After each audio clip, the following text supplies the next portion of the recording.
Are we live? Nice. All right, welcome everyone. Welcome to Prolific Thinking, episode 3. I'm your host Andrew, aka Mr. Prolific, here again with Cody Cottrell. How you doing, Cody? I'm doing great, Andrew. How about yourself? Oh, another great day in Western New York today. Sunny weather, rain, no rain. About to watch some Packer football. Can't beat Hey, it. and I gotta say, a man with a mustache like that, how could you Ah, not be in a great mood? trying something new. Trying something new.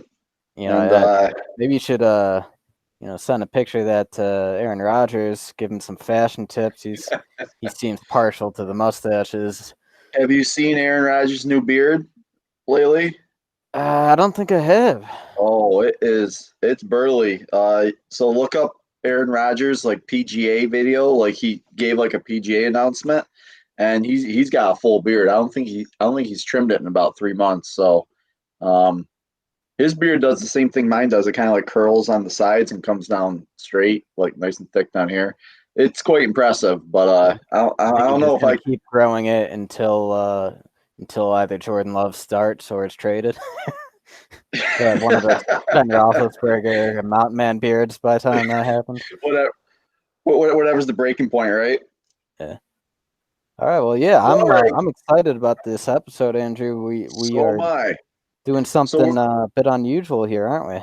we're going to try something a little bit different, you guys. So, again, I want to thank you guys for all the support. We had over 3,000 views in less than a week, which was more than double from our first episode. So, someone's out there watching us. So, I thank you guys for all the love and support. And again, shoot me some comments and stuff. We're kind of like fishing with dynamite with this. We're coming up with random ideas. So, this idea for episode 3 was we wanted to take a look at an old Packer game, a classic that neither of us have actually ever seen, which is going to be the 1994 Wildcard game against Detroit. This is the game where the Packers defense held Hall of Famer Barry Sanders to negative rushing yards. So I'm expecting a pretty boring, dragging out fight, like in the trenches type battle. Packers win this one 16-12. I don't think Favre even throws a touchdown in this one. So, but It's definitely going to be a classic slobber knocker, as they say. A lot of ground game, winning mhm, it in the trenches. But those games sometimes they can be some of the most exciting to watch. Watching a defense absolutely. foil star players Hmm. and how that's schemed up. And you know, I'm ready for it, man. Let's see Reggie White, the Minister of Defense. Let's see him and his defense take it to Absolutely. Detroit So if you Lions. guys want to, if you this is a free video on YouTube. If you guys ever want to check it out yourself with the actual normal broadcast commentary, just kind of go to YouTube and look up the '94 Packers versus Detroit playoff game, and it will be the first one that pops right up. So let's just jump right into it.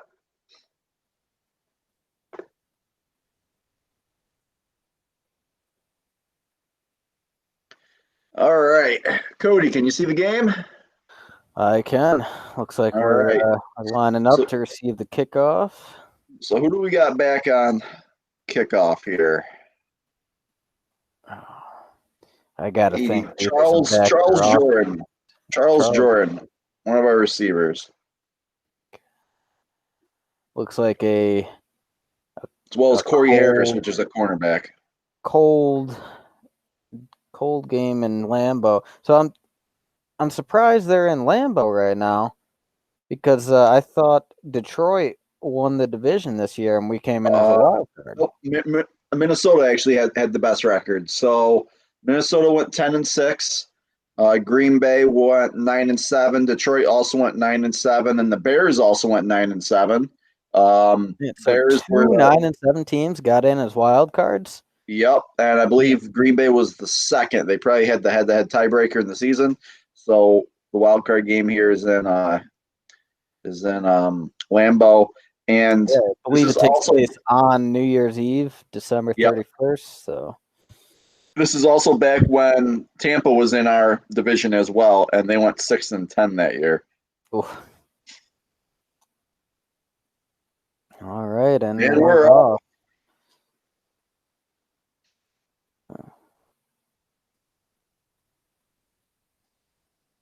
can already tell it's different than the modern game. They actually There's the return the man kick. right there. The old gunslinger. Look at that. Look at that. 33 and Definitely 14. a different era. You know, you put It those was stats up back then. today. That's crazy. Like those were impressive stats. Exactly. Yeah, these days that'd be a middle of the road. Yep. You might be getting competition in the quarterback room next year. Old center, old Frankie Winters, old bag of donuts, as Brett Favre used to call him. Now, Andrew, you have any idea how long Winters had been on the team at this point? Frank Winters. He. I could tell you here real quick. He was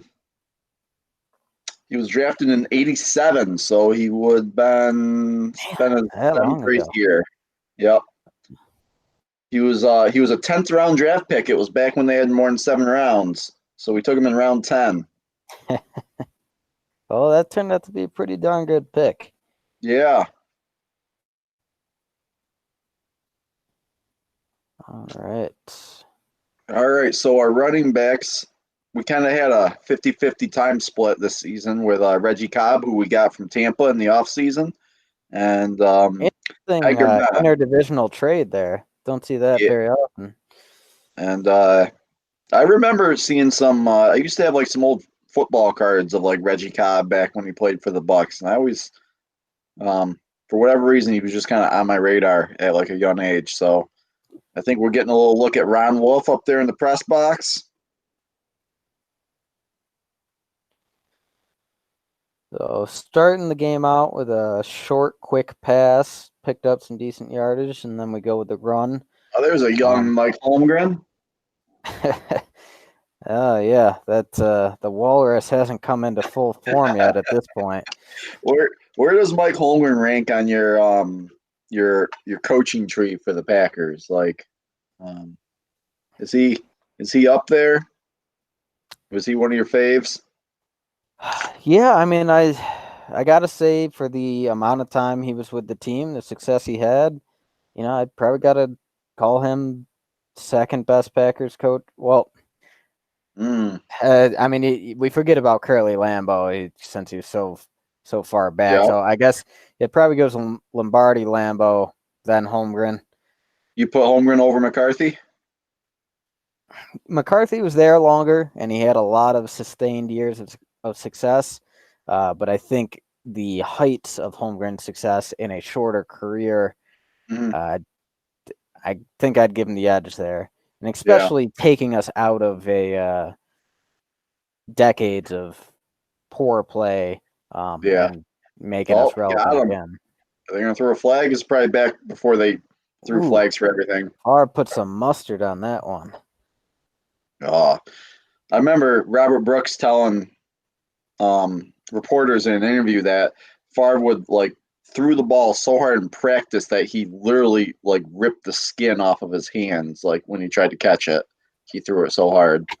You know, I got to tell you, I recently read an article from James Jones talking about the top 5 players he ever played with, and he put Favre at number 3. And the story he told about it was, man, look at all that contact. It would be flags all over today.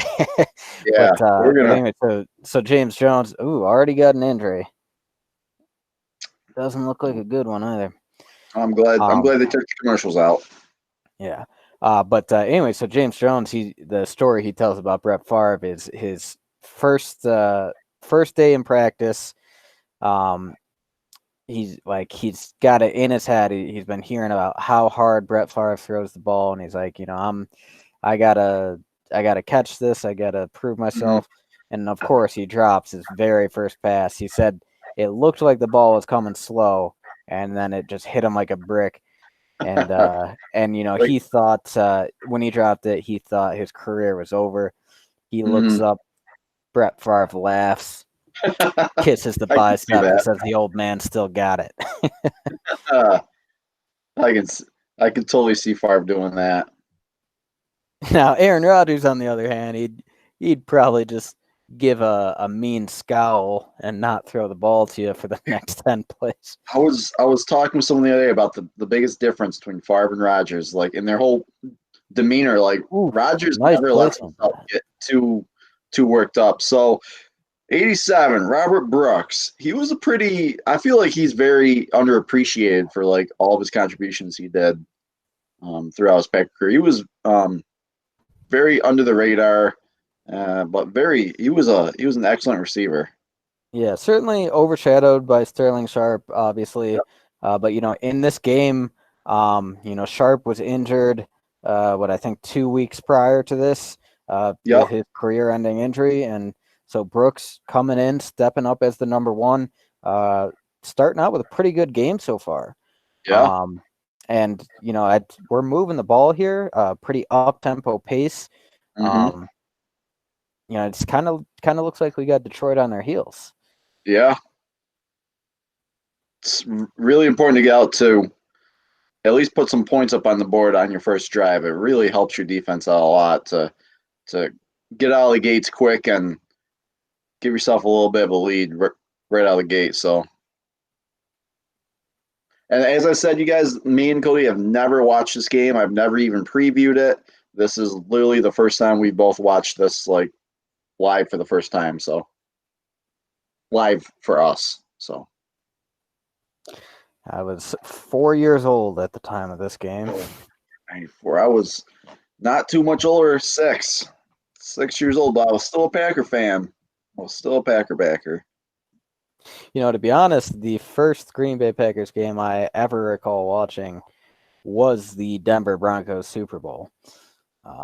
Oh, And not not a great start. I think back then I was just sort of picking, like, I liked the colors of the Packers, and I yeah. liked this crazy Brett Favre guy.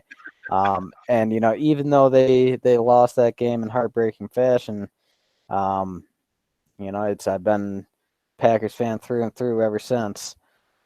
So, that was how you became a Packer fan, is just, growing up and just kind of watching the Super Bowl that year, and Yeah, I Packers made mean, the Super Bowl. nobody in my family ever watched football. Yeah. I had some friends who were also Packers fans, so I sort of got introduced a little bit through them. But when I started watching football, you look at a guy like Brett Favre. It's like I imagine a 6, 7 year old today watching the game. If they don't have a team yet and they watch a guy like Pat Mahomes play, they're probably going to become Kansas City Chiefs fans. Yeah, probably. I would agree with that. It's a nice little out route by Edgar Bennett here. Yeah, soft hands on that. Pretty fluid. And Favre's been taking those out routes quite a bit on this drive, which you always got to be careful with those. Very easy to jump and take it Mm-hmm. the other way. Oh, way to Ooh, get that out. ooh, Way to get that out. Oh, way to fight for extra yardage. There we man, go. Favre is standing in the pocket and What? taking the hit, Did you see that getting poise? What getting the poise? ball out at the last What second. what That's pocket presence? What a tough guy. What a gunslinger. I love this guy. I love this guy. I I miss Favre. You know, oh he man. You he can would say what drive you me will so about crazy. the He'd end drive of me the so freaking career and how crazy. that But all went, but man, that guy, watching him play, that just the energy, man. Man, could you we are imagine being marching like a down the season field ticket here. holder throughout the 70s and 80s and going through the 70s and 80s, and then there you are in the early 90s, and you're going on like your 25th, 26th year of going to the Packer games every year. But then there's this young gunslinger named Brett Favre who just kind of like just recaptures your heart and just like makes you love football all over again. Like brings Green Bay out from the doldrums and makes us relevant again. Yeah, getting a real nice mix of run and pass here, Yeah, and a I like lot of the Holmgren's pass play calling success is on this coming off one. of play action. Hmm. Holmgren is calling a confident game right now, and we're just marching right down He's the field. he's always been a really good play caller. In fact, if you ever listen to the interview he gave when he talks about Brett Favre and how he would often tell Brett that if you change the play and audible into something else, it better work because I really like the plays that I call. Like, I want you to run the plays that I call because I call them because I like them. So if you're going to change what I call, it better work. And you like, so I always get a kick out of hearing like the whole Holmgren Favre stories because they really had a like Favre really aged Holmgren a lot. Like, have to like bring him in and just I mean, you get that kind of anytime you get an offensive minded head coach. 3rd and 7. What's he gonna do here? We're gonna take the points, kick a field goal, and we're gonna go for it. And in this era, I think it's conventional wisdom to take the points. Frankly, in my mindset, playoffs, home game, you just got to the 2-yard line, you've driven down the entire field. I would go for it, but I think they're kicking it. Looks like they're gonna bring the sticks out. Looks like there's a chance for them to still get a first down here without. And we're gonna be a little short, really short. In short. Wow. So now what do? You still kick this field goal here? I would go for it, but I don't know. Or do you try to jump them off sides and then call a timeout if they don't jump? I think that's what they're doing right now. I think they're going to try to draw them off sides. I mean, if you were going to go for it, what do you call here? You call a QB sneak? You call probably play action? Maybe. So I believe we had Edgar Bennett listed as a fullback throughout most of the season. So maybe just kind of we're in that power set. Wow. Look at those trenches. We're going for it, baby. I love it. And we're in. Ooh. Dorsey Levens. Levens rookie year. What a start to the game. I love it. Came out hot. That is the kind of start you want to see. Absolutely. What a play call. Hope to show a replay. Let's take a look at this line. Everyone got their assignments. Who's that lead blocker? There's 62. He pulled 62? Around and sealed the edge. Guy McIntyre. Guy McIntyre. He was a guard. That was a nice pull. He got out in space, sealed the edge, and that's a nice block, Levens goes in untouched. That's a nice block, guy. But before we got to the goal line there, I was talking about, anytime you got an offensive-minded head coach, you're always going to have that push and pull between coach and quarterback, and obviously the coach likes the plays. The quarterback, they're the one on the field, and they think, if they see an opportunity, they're going to seize it. We see that play out today with Matt LaFleur and Aaron Rodgers. And the bottom line is if the plays that are getting called are successful, then no one cares. But if they're not, then all of a sudden you can start getting some quibbles and a lot of media attention, which I don't know if it actually gets that big in the locker room. But it's I do recall hearing a story about Holmgren and Favre. On this very subject where, with Favre wanted to, oh man, Detroit with a nice return there. Yeah, it was a pretty nice return. But Favre, being the gunslinger he is, wanted to play outside the system.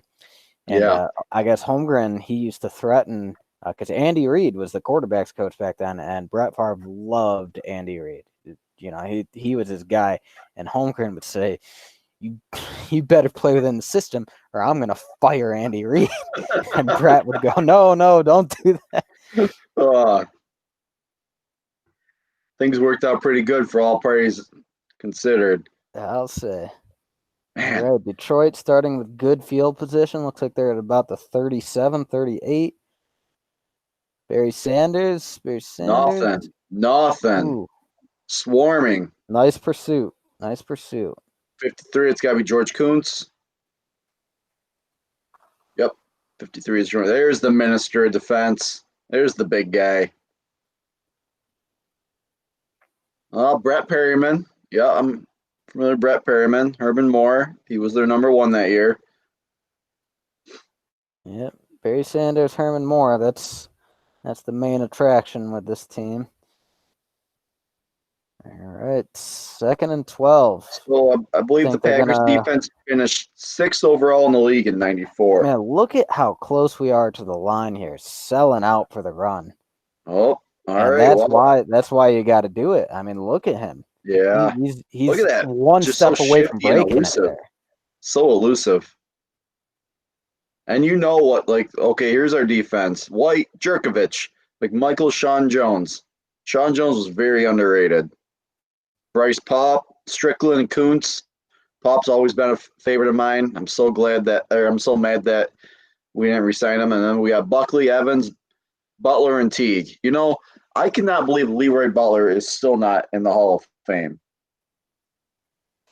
If John Lynch is in the Hall of Fame, last year?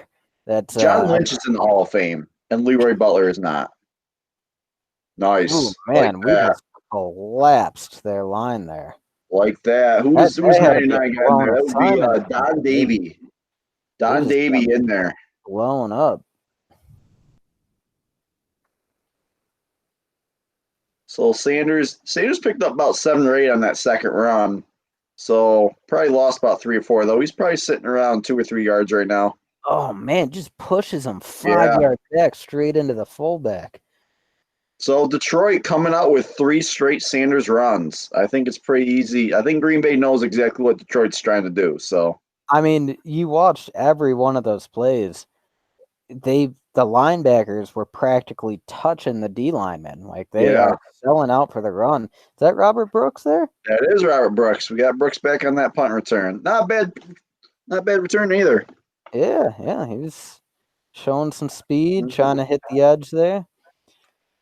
I mean, so right now we're up 7-0. We just, 3 and out for them. This is the sort of opportunity you look for if you can go up 2 touchdowns.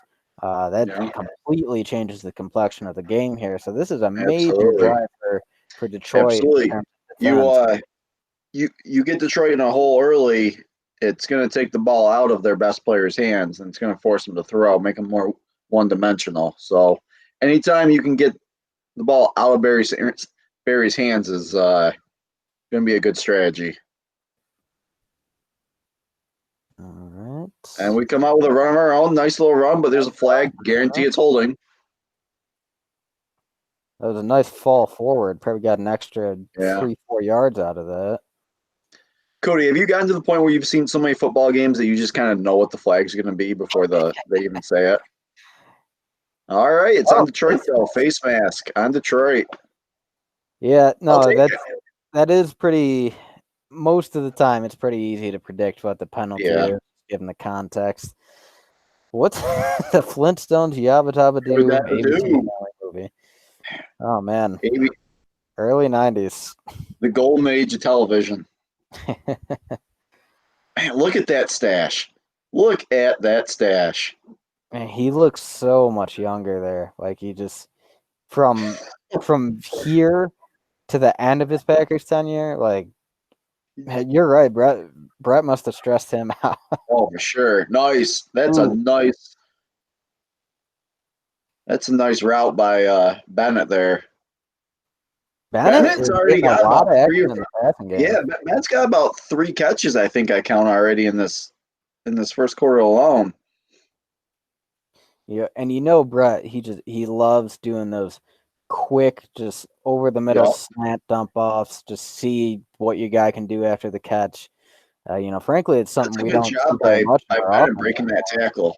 But Brett, that was a bread and butter. I mean, I remember back in the Greg Jennings days, you just dump off a slant to Jennings and see what happens. Sometimes it might go to the house. Yeah.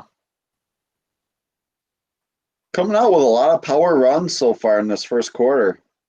We got really good balance going. A good 50-50 balance, I think. Yeah, and honestly, really no negative plays.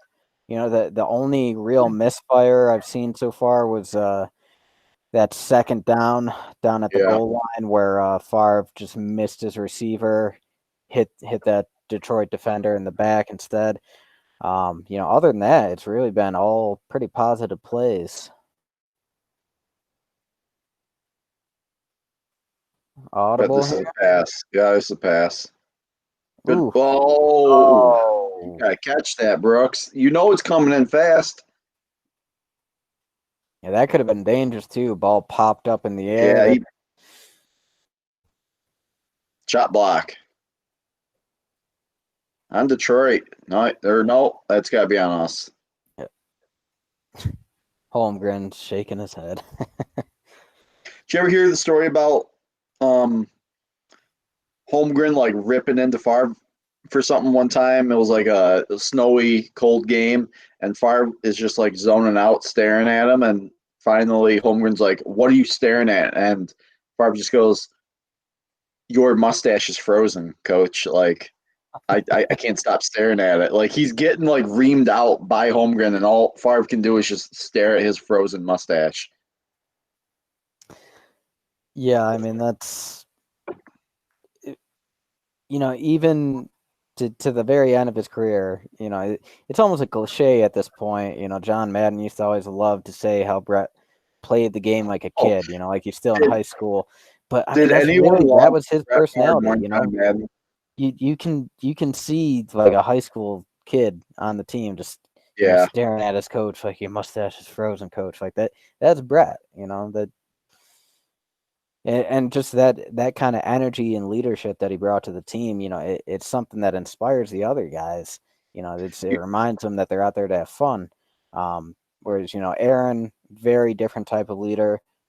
Pros and cons to both styles, but honestly, in terms of entertainment value, I gotta say I really just love watching Brett's energy and leadership style. yeah, that's what I miss the most. All right, so we're past midfield. Third and 20. 3rd and 20. Yeah, Just go penalties for are an something easy way safe to kill a here. drive. Yeah.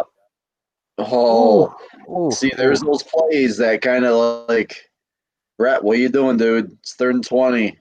Well, I mean that was a designed screen there, and They it read looks that like well, but the blockers they let it go a little too early. It looked like Brett was just trying to dump it off at that point. wow. Robert Porcher, he was a good defensive end.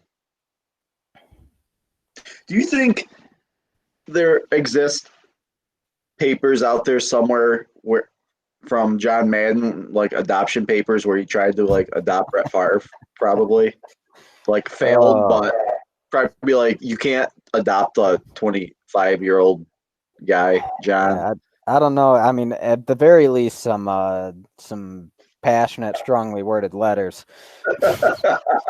Some like late at night bus letters as he's going down the road and just be like, I wonder what Brett's doing. I'm gonna write him a letter. That man loved Brett Favre more than I think Brett loved himself. Yeah, I mean think of how annoying that must have been for every other fan in the NFL of a different team.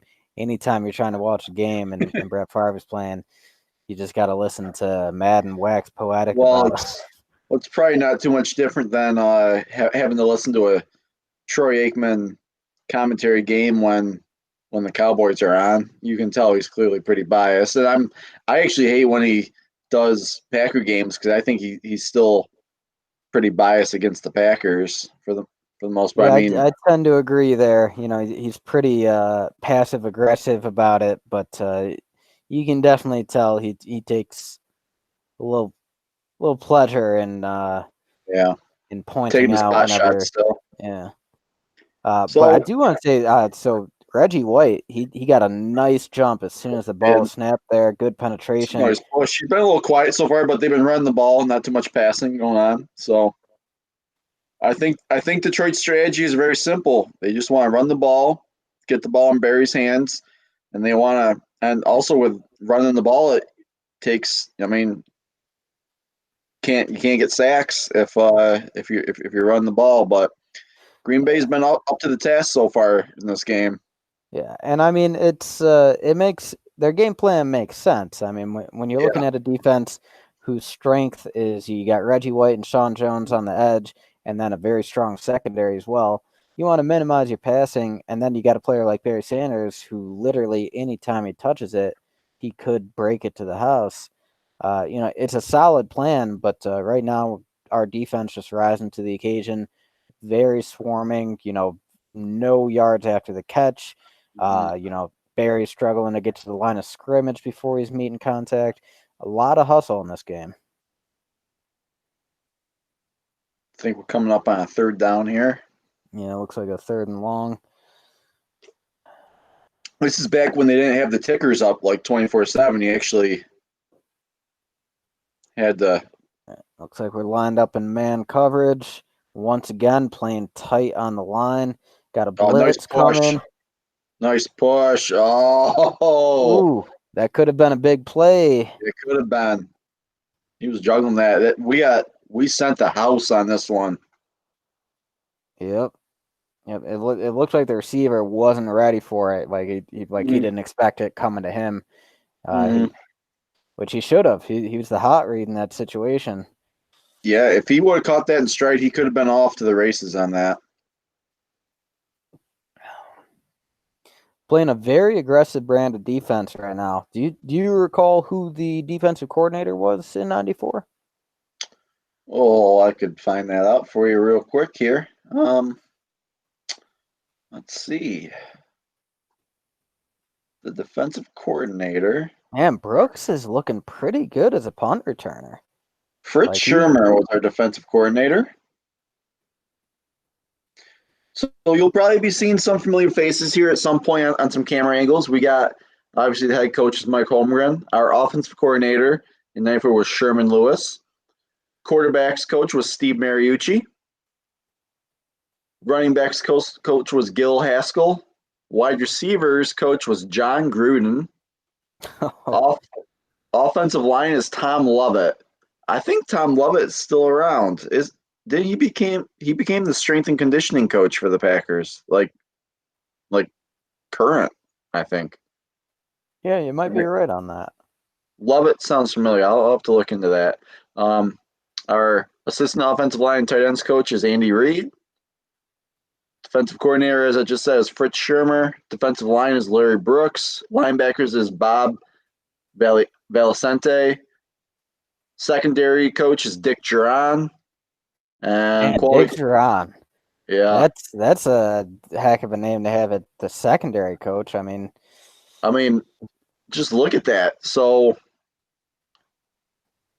definitely a lot of talent on that coaching staff, before they really blossomed.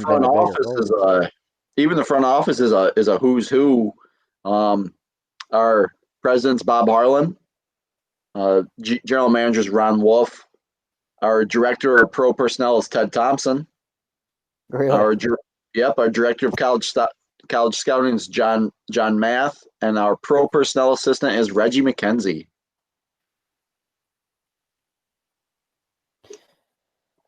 So lots of big names. Man, the running game is really picking up some pretty consistent yardage in this game. Guys are falling forward every time. Yeah, everything's been positive so far. I mean, with Sanders, we've been meeting him in the backfield nearly every run, and he's just trying to get north and south.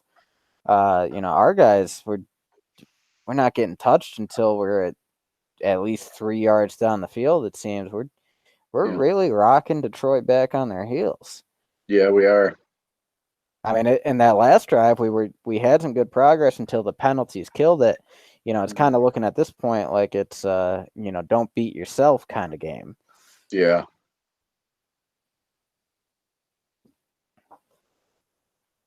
I believe this is I believe Favre goes on to win his first MVP the very next year in '95, his first of 3. You know what? I bet the numbers he put up in '94 were pretty close to being MVP numbers too. I bet he was in the running. 3,800 yards and 33 touchdowns, I think, is what we saw earlier. So, there's Sharp right there.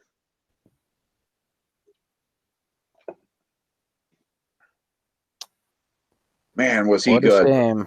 Man, was he good. And there's just peeped John Gruden quickly Hey, there. babyface John Gruden there. Chucky. End of quarter one.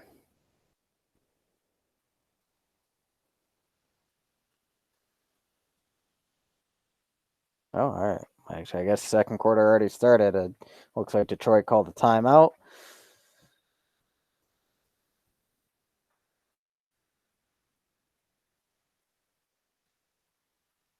And Detroit sideline, they're not looking like they have Look a very little, much fun right now. yeah, look a little shell shocked at the moment.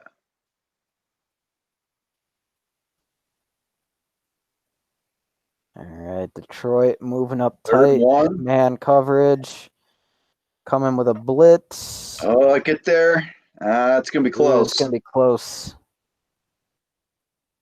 Detroit got some good push on the line that time.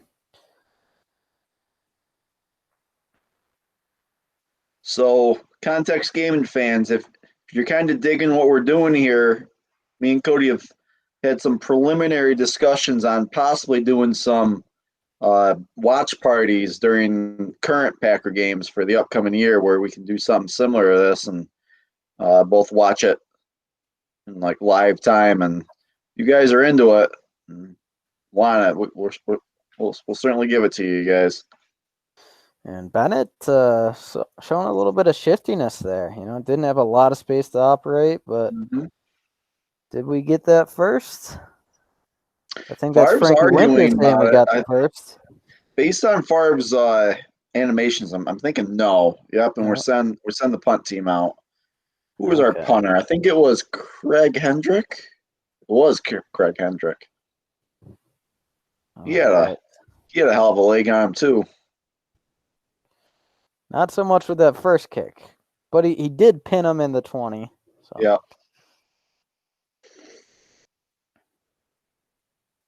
All right.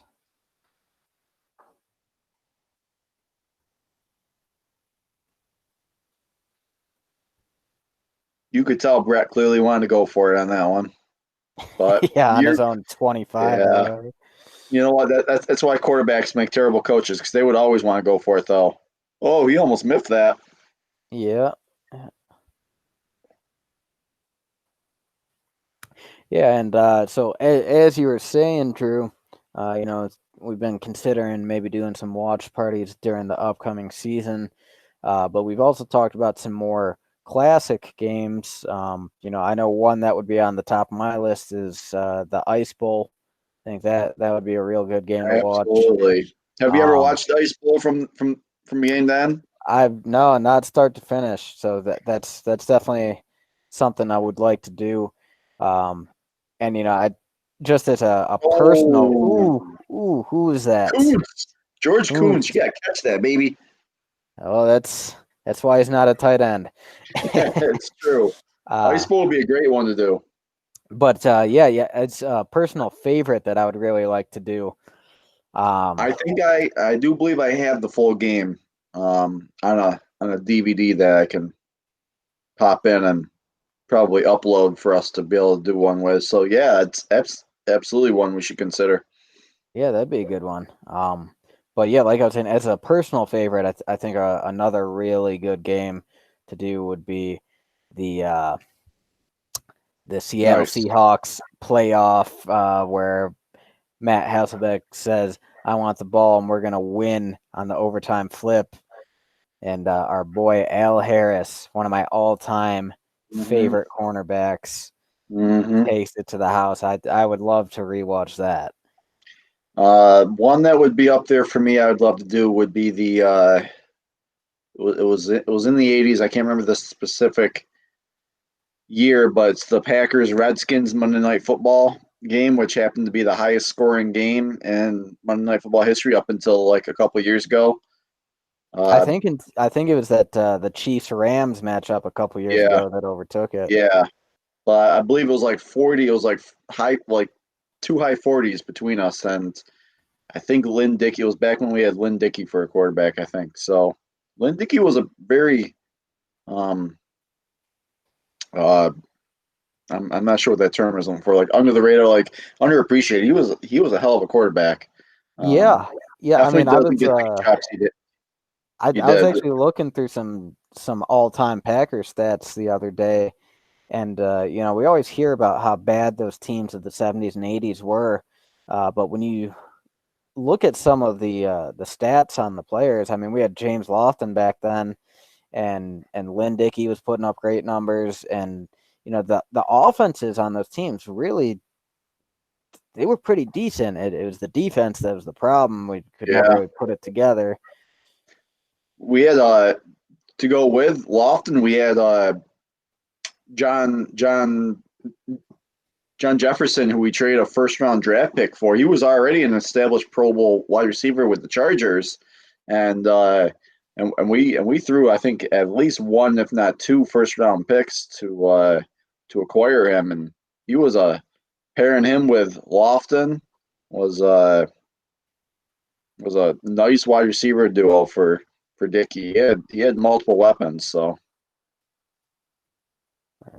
You know, just watching this game, you can really see how much more creativity Holmgren's got on offense yeah, compared to the Detroit coach. I mean, we've got motions, a we've lot of got stuff from under center. You don't see a lot. I haven't seen any shotgun from Favre really. So yeah. I mean, you got to remember back in this day, you know, shotgun was a more 2-minute drill kind of thing when you know you're passing. It was much more well, common to work from under center. well, Holmgren comes from the Bill Walsh West Coast system coaching tree, so does a lot. Like everything he does is West Coast. So A lot of horizontal passes. We haven't really yep. seen any vertical shots yet. A Scepter here. lot of Here we running game. go. Oh, right Yeah. on cue. Is that Missed it Shmora? far.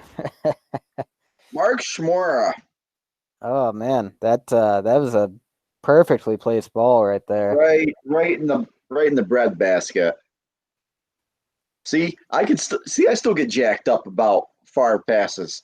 This is awesome. Clean pocket. Got him. Yep. What a catch. What a throw. Yeah. And I mean that's exactly what this Holmgren system is all about. You're gonna Mm-hmm. run the ball, you're gonna have short passes, you're gonna keep them guessing, and then once they're creeping up, you know, every once in a while you're just gonna work in that deep Yep. shot, and you're probably gonna have a one-on-one because of all the previous action you've had going on. Mm-hmm. And that's how it's supposed to We work. You are know, that's how knocking on guys the like Kyle door. Shanahan are running it right now. Yep.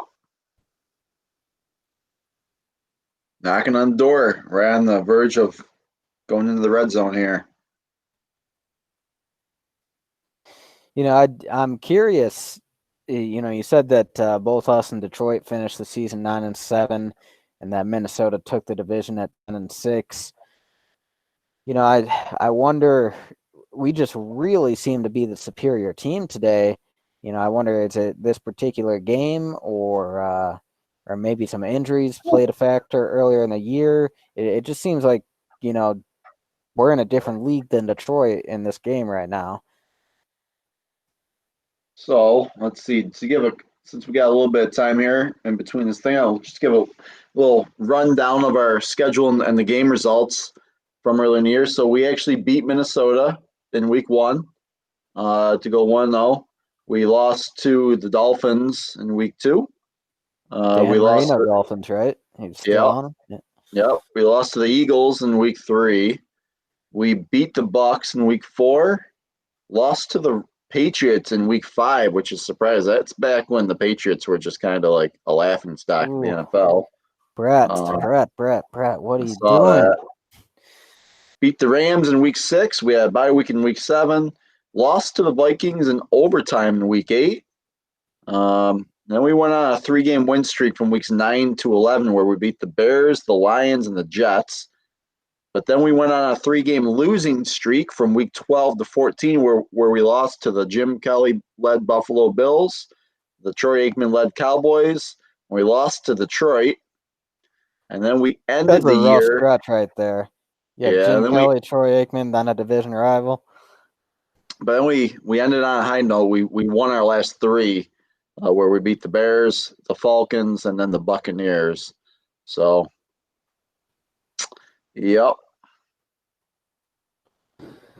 Once again, this game, we're moving the ball, we're smothering their offense.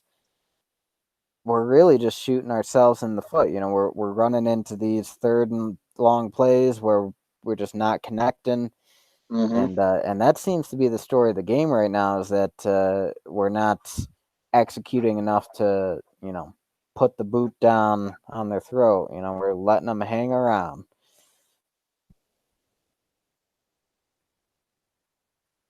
That's what you can't do against. Oh, he missed. Chris Jackie.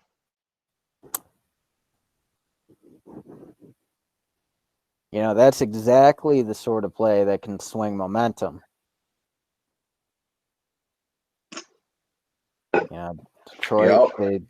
they finally, they make a stop here, Still a and one they score got to game be now. thinking, Yeah. our offense has been shut down. We're being For as humiliated right now. for We as got to well go as out we there and make a played, statement. it's still a one score game. They score a touchdown. They're right back. There's one player away from turning this tide, changing the whole momentum of the game. Yeah, And hit you got that, to Chris wonder, are Jackie. they going to keep feeding Sanders? Are they going to stick with this game plan? Or Oh, do you they gotta. start looking at some adjustments? It's still first half. I know we're probably coming down to about 6-7 minutes here in the second quarter, but yeah, you gotta keep feeding Sanders, but maybe toss it up a little bit more.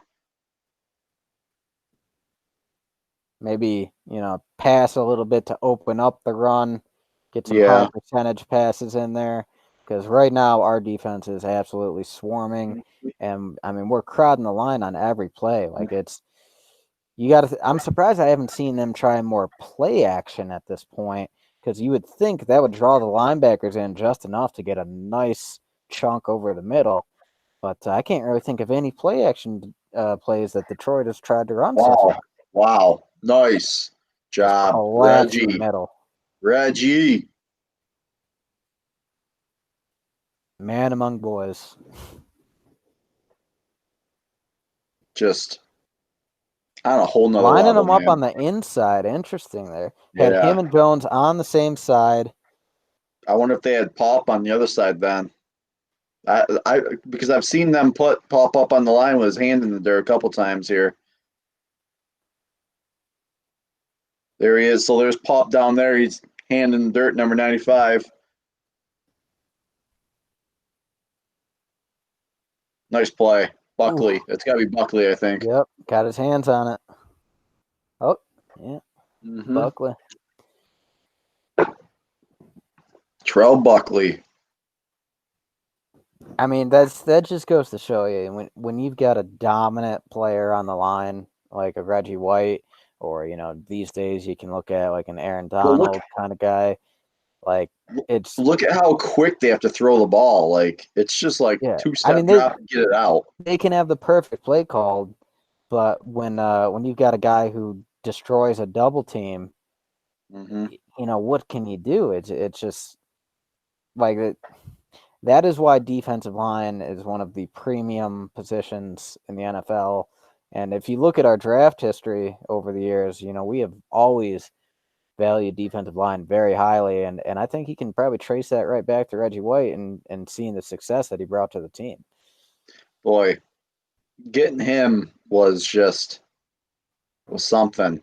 No one, no one pegged Green Bay, gave him any chance to ever land Reggie White when he was a free agent that year. I would have loved to seen like the Vegas betting odds for like back then for like what team would Reggie go to, because it was back before the salary cap era. So I mean, it's just surprising that he didn't go to like a team like the Cowboys or something who could have just offered him like the moon. He just goes to a little tiny Lambeau. Wow, going for the home run here. That would have been a flag in today's NFL for sure. Yeah, no doubt about it. That definitely would have been a flag. He is big mad right now. Who is 80? 80. Let's see. Charles Jordan. He's our kicker. Oh yeah, yeah. That would have been a flag. Watching the older games, it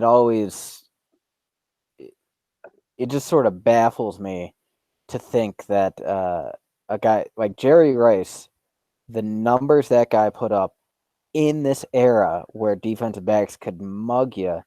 I mean, he is still just so far ahead of anyone else.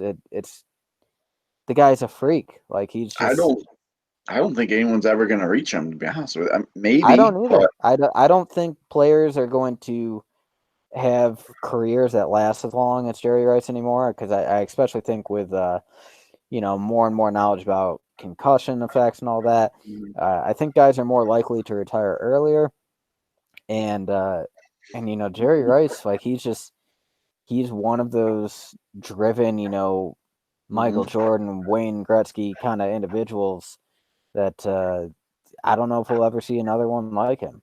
And I mean, it always bothered me that people, when Randy Moss broke that single season receiving touchdown record by one touchdown, he got 23 touchdowns. yeah, Jerry Rice put up 22 in a 12-game season. I know. People forget that It's little part insane. there. He averaged almost 2 touchdowns a game, every game. Insane. Like the defenses knew where the ball was going, and they couldn't do anything about it. Yeah, and when you consider that, we were playing against guys like that, to get to the Super Bowl in the 90s, like we had to go through teams like the Niners and the Hard Cowboys. going for it again. Too much though. Yeah, man, Favre has really been laying out the deep shots on this drive. They're kind of getting away from the game plan that they've A little bit. been having success with. Now it's 3rd and 20, so now you just kind of got to call something safe, pick up some positive yardage, and probably just punt it away. Yeah, I mean, I could see this being maybe a short pass to Bennett. Wouldn't surprise me. This is where you call the screens or the quick outs, But yeah, man, I mean, when you consider guys like Jerry Rice, Emmitt Smith being a great example from the running back position, we were going up against truly elite Hall of Fame guys to get over that hump in the 90s. And Wow. Did you see that throw by Favre? Just off balance, chucking it. He didn't have to do that, though. He had the time to set his feet. Yeah, he did. And he probably could have had a better throw and possibly got that first down, too. He knows it, too. Receivers got to make a better effort than that, though. This game is starting to bog down a little. We started out very strong, a lot of momentum. Detroit has got to be happy with what's happening. It's still 7-0 game right now. I mean, Green Bay's been in control the whole game, but they're still just one player away. And here we go. Okay. Detroit, this is exactly what they need. They're up around midfield now. Right now. I think it's at the 50. Crowd is probably getting out of it a little bit. Things have slowed down. Hunter could have had a better punt on that one. Hendrick could have punted a little bit better than that. We probably wish he had that one back.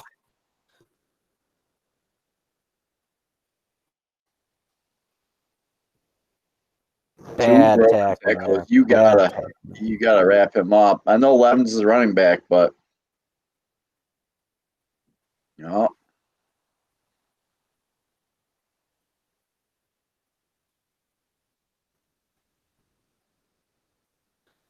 All right, defense. It's your time to shine. Oh, we kicked. Man, look, we've got like 11 guys on the line right there. Damn. This is a hell of a defense. I like that call, though. We had so many guys on the line. If he could have hit the edge, he would have been gone. I mean, I didn't see who it was, but whoever got out on the edge and slowed him down, that was a touchdown saving play right there. If we could have this defense with our current offense, we'd be going places in 2020. Man, I can't tell you how ready for football I am. I really hope that this season goes forward as planned and that there's no I hope so too. Get him, Man, Reggie. Get Reggie him. White just blowing him Yeah. up. You got to give Reggie that sack. Reggie's taking this game over. I don't know what Detroit's thinking. They gotta start chipping him or something. That you got 1-on-1 with Reggie White. Why do you think that's gonna end well? Like, He get is real. he is so powerful that he just walks him back. Like, there was nothing that offense. Could you imagine being an offensive lineman, like just seeing Reggie White on the other side and being like, I gotta block this guy? Like, you guys better give me some help, right? Got him again. No, that's Pop. Okay, that's Pop. All right. But Reggie's back there though. Oh, the ball came out. God damn, I love this defense. Man, watching this, I think you're right. Earlier I said maybe Detroit's got to switch up the game plan, but going to passing, we're just eating them alive. It's I love it. this Look at defensive this. line is having a dominant game right now, both in the run and the pass. They're eating Detroit's line alive. Why we did not re-sign Bryce Pop after the season, I have no idea. He was a hell of a linebacker.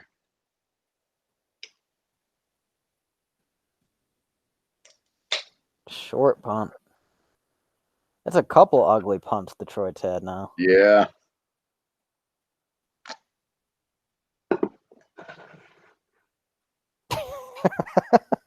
Detroit and the ref argument. Oh, this is back when Joe Montana was playing for the Chiefs. Man, that was probably a good game right there. Yeah, Marino and the Dolphins going up against Montana and the Chiefs. There's going to be no quarterback scrambling in that game, though. Now, 94. Bills were in the Super Bowl this year. Cowboys and the Bills. Was this the wide right year? Or was No, that 92? that would be 90, like 90. That was in earlier years, like 91. Oh, really? That far back? I think wide right was the Bills' first Super Bowl year. Yep, you're right. You're right. That was the first one. So they played. I think they played. Was it the Giants? Yep, and Giants then was that. And then the Raiders. Well, no, it wouldn't have been the Raiders. Raiders No, was in conference. No, Giants, and then the last two were against the Cowboys. Who was the other team that Buffalo lost to in the second year? The Redskins? I'm not sure. All right. So, I mean, clearly something has changed. Something's changed in the game plan here. Where I think what we're seeing right now. Bootlegs now. We're starting to roll far out on some bootlegs now. Well, I think this is a good example of, honestly, this is something we saw a lot with the 2019 Green Bay Packers, where we would have a lot of success with early drives with the scripted plays. Mm-hmm. And then after you ran through that initial script and start, either calling plays based on what you're seeing from the defense or the quarterback is audible and things, things aren't running quite as smoothly. Now, it's hard to say why that is. It does seem like a lot of times scripted plays do tend to work with a little more success. Maybe you have more practice at it. But right now, it's definitely, we had a lot of momentum with the short passing game and running game early. Now we're taking a lot of bootleg rollout deep shots and not having as much success with it. Mm-hmm. Yeah, was there anything cooler than those starter jackets back in the day, though? Man. Hey, fashion's cyclical. It'll come back. Ooh, end around. That's a nice end around. I like that. That was a great play call. Brooks has shown his shiftiness this game. Get the ball in his hands however you can.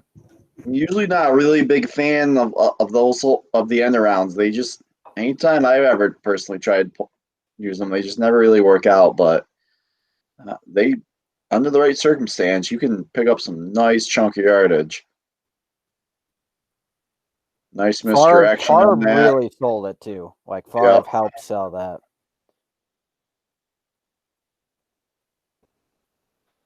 All right, so 1st and 10. Starting to get a little drive going. No. Oh, did he get it? Then it No, bounced. no. I'm surprised how much we're running Bennett on those slants versus like why aren't we having a Yeah, receiver do it? he's been more pass catcher than running back in this game. I mean, he's had quite a bit of work in the running game too. Yeah, I mean, I don't want to quite say focal point. It hasn't been quite that far, but he's been a vital piece of the offense in this game. absolutely. Got some motion there in man. Okay. He had some space if he could have gotten off that tackle. It's got to be a 3rd and long now we're looking at. Is that Cobb there? Yep.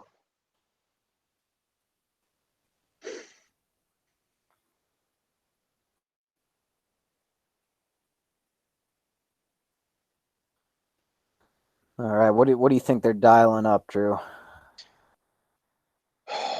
If I'm calling it, I am going with something over the middle, like a slant over the middle. Probably, I would put Brooks in the slot, which they do have him there. 1-on-1 doesn't make the play. 1-on-1, tossing it up a 50-50 ball to Charles Jordan. He's been getting some action in this game so far. Yeah, honestly, it looked like Jordan just wasn't on the same page as Favre there. It didn't turn around fast enough. I mean, Favre made the right read. Either communication wasn't there. It looked like Jordan wasn't expecting it, and he also like overran the ball or potentially Favre underthrew the ball. But here we are. I We think got Favre Chris was trying Jackie to get back him out here to again. come back, Yeah. but they just weren't quite on the same page there. That's one of the things I loved about. We see some struggles with Rodgers and our receivers now, but when you think about in the prime of his career, like that telepathic connection between Aaron Rodgers and Jordy Nelson, they just didn't have miscommunications like that, and we kind of got so used to it that we take it for granted now. But I mean, plays he like kind of what we has just that saw, with Devontae, but not on the same level of like as with Jordy. yeah, and it's watching this, the miss pass with Favre there. That's honestly, that's a common thing. It's just we're not used to it because we've had so many years of just absolute locked in wide receiver quarterback relationship. Mm-hmm. And and it's when I think of other players, you think of maybe like a Brady Edelman kind of relationship, but when you look at the biggest quarterbacks these days, Pat Mahomes, Lamar Jackson, Russell Wilson, none of those guys are really winning plays on that kind of telepathic connection level that Rodgers had with Jordy. They're more they're either getting guys schemed open or the receivers are just flat out beating the defensive backs, or in Russell Wilson's case, you run the scramble drill until someone comes free. But yet not a lot of that just knowing where your man's going to be and putting the ball where only he can get it. Yeah.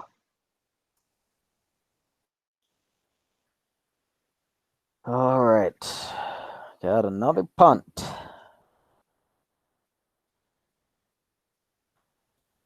Detroit is showing a little bit of energy in the return game. They're knocking on the door of a pretty explosive return.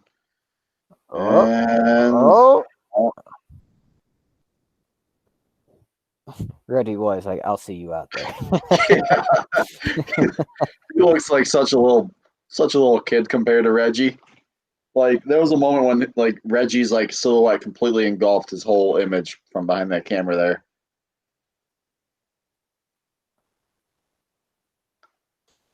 All right.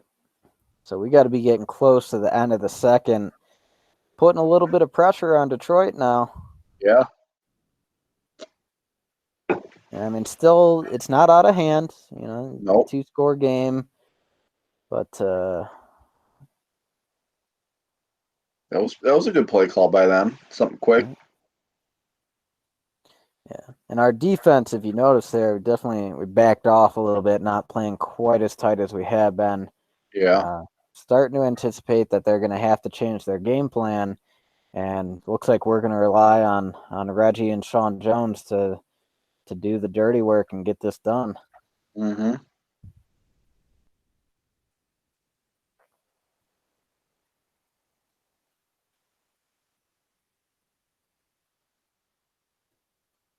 It's got to be a run. Nope. Going to the pass. Nice. Someone got their hand on it. Looks like we had a cornerback slot blitz coming in there on the right side of the line. I'm impressed that this has been a pretty aggressive defensive game plan. I've always loved an aggressive brand of defense. The Dom Capers years pained me to watch the bend but don't break philosophy, which frankly Mike Pettin has kind of adopted as well in his own way. I like it when you go out and get after the guy and say you're gonna beat your man. Get there, Reggie. Oh, going with the home run ball. He got it. He got it. Man, if he placed that ball a little bit better, that's a touchdown. Yep. But you gotta take your licks with it. Like if you're gonna play aggressive ball, you're gonna have big plays on your side, and sometimes you're gonna let up big plays. But you gotta get that's there. exactly what you need to do though. Once you let up that big play, they hustle and get the tackle. They don't give up. There's this 2-minute warning. It's gone by pretty quick so far. Yeah, well, a lot of running plays. Yeah, they'll do it. That was a big chunk of yards. Detroit is running 3 guys 20 yards down the field. Yeah. Oh man, they are. I didn't realize they got that close. They're in the red zone. Big opportunity for Detroit. This could be a real momentum changer. Batted at the line. Yep.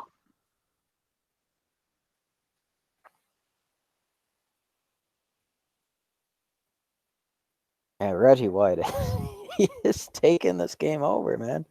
Can't stop. Sure is.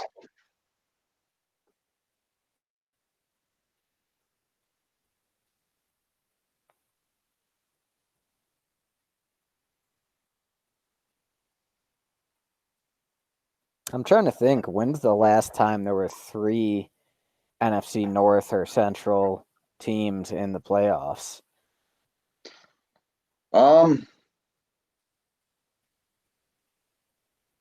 I think it was just not too long ago. Didn't the NFC North have Green Bay, Chicago, and Minnesota all in it one year? Like within the last 3 years? I'm trying to remember when that would have been.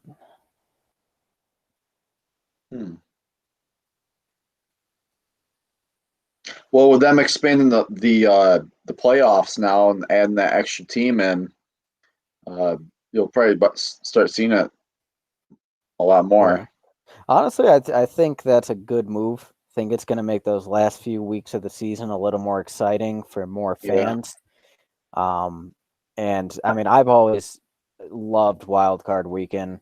Are they starting that this year, or are they doing that next year? Yep, this year. And I mean, I feel like Wildcard Weekend is probably the weekend where you can get the most unpredictable results, where it's a little bit more of a toss up. So to have 3 games for each conference on Wildcard Weekend, I think that's going to be good. Looking at the other side of the coin, is it giving too much of an advantage to the number 1 seed with them being the only team to get a week off? I guess it remains to be seen. But it should be exciting. Whew. It sure will be. I'm looking forward to it. I can't wait for football season to start already. This is always the hardest part of like it just seems like it's been so long since we've seen football and we still got, a couple more months to go before we can see it again. Just such a Yeah, man. And I've always thrived off of reading training camp reports and stuff. And I just don't know if we're going to get that same level of information this year. How much of it's even going to be in person? Is it going to be truncated? Like it's going to be a different year. With missed it. Wow. wow, Kickers are 1 for 3 on field goals in this game. yeah. They haven't shown any graphics in the broadcast, but I wonder if wind is a big factor here. They might have mentioned it in the commentary, I'm sure. That's a nice hat that this guy got. That's a nice jacket too. Look at that pink jacket.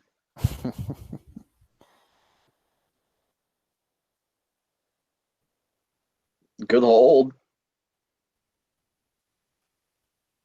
Ooh, I think someone got a finger on it. I mean, look at the way that ball is wobbling.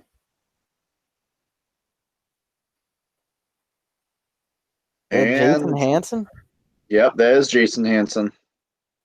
And it's looking like we're going to shut Detroit out in the first half. Yeah, I really think someone got a finger on it there. That ball looked like it was coming in sideways. Don't like this run play, though. Come on, man. You got a minute and a half, and you got Brett Favre. Try to make something happen. 2-minute drill. Here we go. 2-minute drill.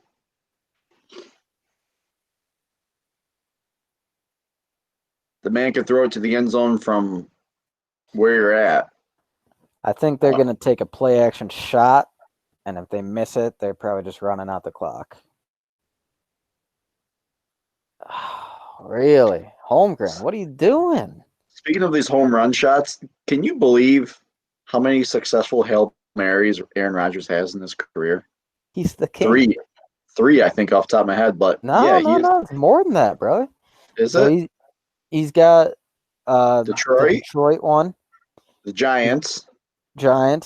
He's got 2 Arizona against the Cardinals. There was, okay. I mean, there was the one. I mean, one wasn't like a touchdown, but remember it was like 4th and 20 or something, and he chucked it up to Janis. And then after that, he had the Hail Mary to the end zone. Yeah, that's right. I feel like there's a 5th one somewhere that I'm forgetting. I think there's only. I don't think so. I think that's it. I mean, he's had some good bombs, but like no clock remaining Hail Marys. I think he's at that 4 then. Oh, maybe more to come. One can hope. Yeah. All right, I like this. I mean, we've got some big, tall, fast receivers. They're just young guys who haven't really put it together yet. Got remains to be Funches. seen, but Funches I wouldn't call that Funches ball. fast. But I mean, guys like EQ and MVS, like they're both 6'4", 6'5", running the 4.4s. Like there's opportunity for good Hail Mary targets there. Is there a cooler last name than Musburger?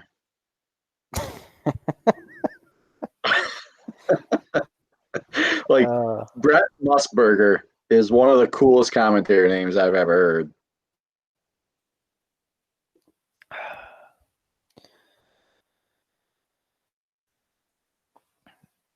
Man, Bennett laying out the block for that run there. I like it. I mean, so first half MVP. Who are you calling right now? Reggie. I gotta agree with that. He has been dismantling that line. I mean, hasn't necessarily shown up in big sack numbers, but he just disruption, play after play. think Reggie disruption. is the MVP. On offense, I think Bennett he's really Yeah. been making the offense go. Mhm. Nothing explosive, but just consistent gaining yardage. Mhm. So 94 season, we play the Cowboys in the week after this. I know the Cowboys had a really good offensive line, but I don't care how good you are. One of those Cowboys went up against Reggie White, and then a couple weeks later had to go up against Bruce Smith. Like, that's a brutal stretch going up against the two biggest, like the two all-time sack artists in the NFL, in NFL history. You got to go up and block them in basically like within a 1 month span. Wow, there's a big, that's what they needed. Man, their return game's been doing this all game long. Like That Gray's, special teams that not Gray's got looking some great. wheels. Yeah. What is she wearing? Leslie Visser. I miss the 90s fashion sense. I want one of them starter jackets so bad again.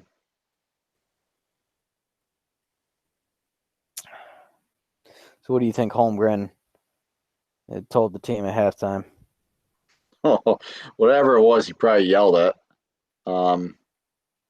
Still not doing enough. Probably yelled at Favre for taking too many deep passes. Detroit coming out swinging, and They've really gotten away from the running attack here a little bit. they have. They I haven't, really have. like, the last 2 or 3 drives, I have not seen a single handoff to Barry. And you got to wonder, like they're not even trying to get him involved in the passing game. Like No. Was he a big passer? Like, pass catcher? I mean, to be honest, sure I'm not sure. Never saw a ton of him personally, but you would think a guy that shifty, if you get him in open space, I'm looking into it right now. has a nice Let's pass. Nice see, pass. Put it on receiving. the money. Um, yeah, he was all right. I mean, averaged around 35 to 40 catches a season. Yeah, it's not bad. I mean, he wasn't. I mean, he's not like Christian McCaffrey, but he could catch. Well, I don't think that era saw too many players like that. No, I mean, I in can't really fact, think of a big receiving back until you get to like LaDainian Tomlinson in the early uh, 2000s. Thurman Thomas was. Yeah. In fact, I think the year he won MVP, I think, was in '91, and in '91 he. What year was it?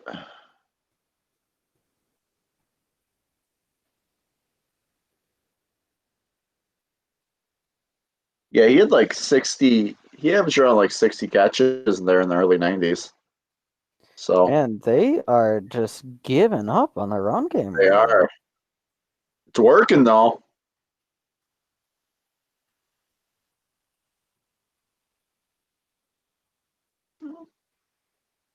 Buckley is playing some sticky coverage this game.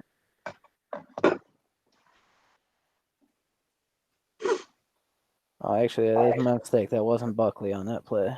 That was That, Butler.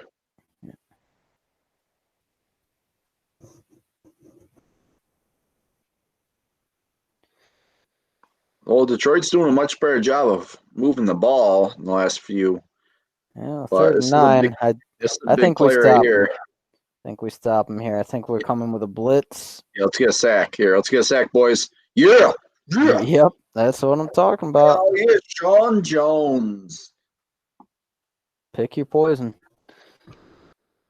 Picked him up from the Houston Oilers in the offseason prior to the season, holding on the offense or wait. Yeah, that offense. That's got to be on the offense. I don't know. I'm gonna look too happy. Oh, he had a little snarl there.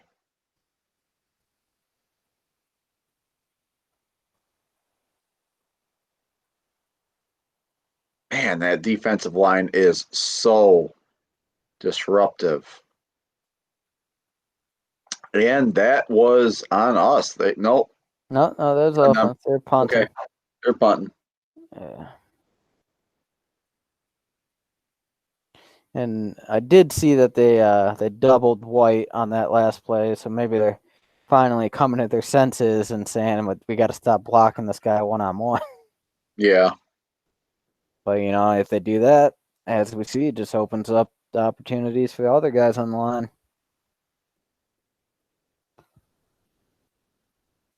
Let's see. One. It's in. Ooh, He's got it.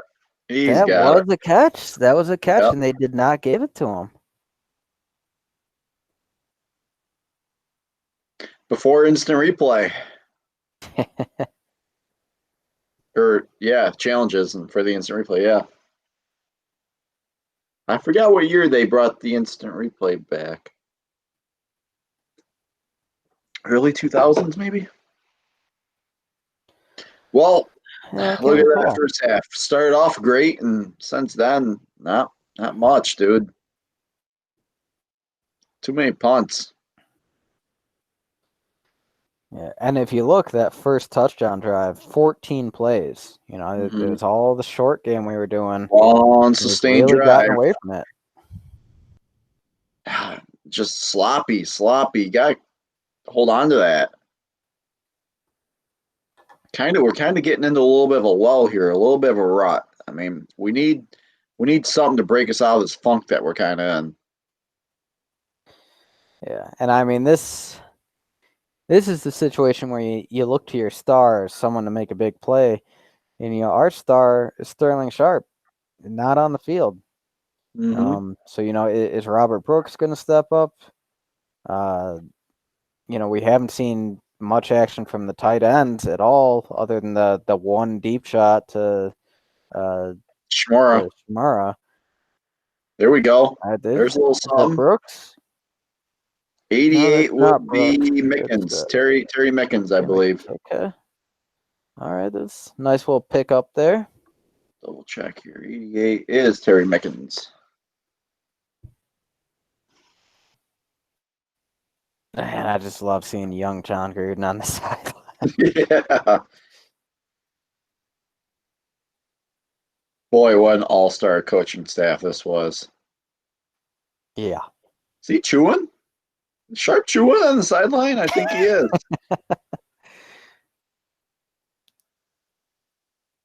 Here's Bennett. Nice. Way to find that hole. Way to cut.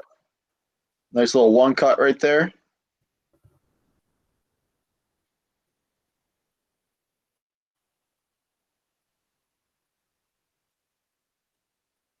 Oh, Red Dog. Red Dog. Holy cow. I haven't seen Red Dog beer in a long time. I don't think they still make it. I haven't seen it in a while. It's been a few years, I feel like, since I've seen it. 2nd and 4. Come on. Nice. Oh, that's some vintage Brett Favre right there. Yeah. Still couldn't do much with it, but that was impressive.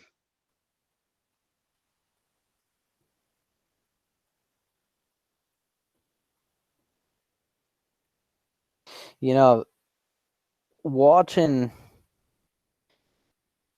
going from Favre to Rodgers and looking at the other elite QBs in the league these days, it just becomes so apparent that, and it really started with guys like Brett Favre, that mobility and improv skills are absolute necessities for elite quarterback play in the modern game.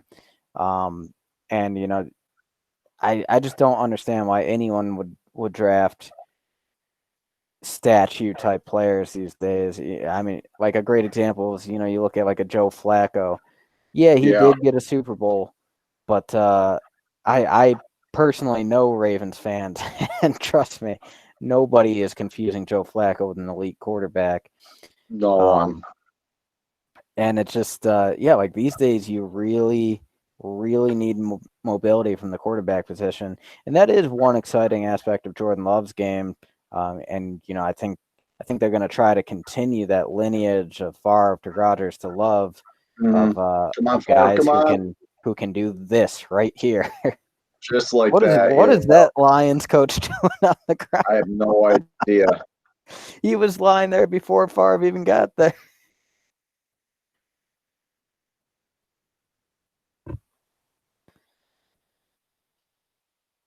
Yeah, it seems like Favre's getting a little antsy. Kind A of little wants a bit. big play. This could be bad.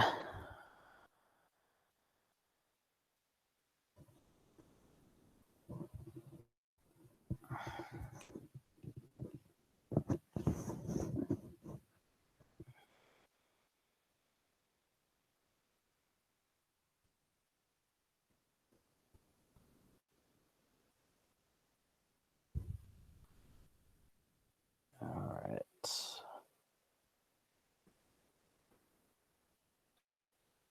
Nice easy play, picking up some chunk yardage. Yeah, I'd like to see the tight ends get more involved. When we've gone to them, there's been some success. Same. I completely agree.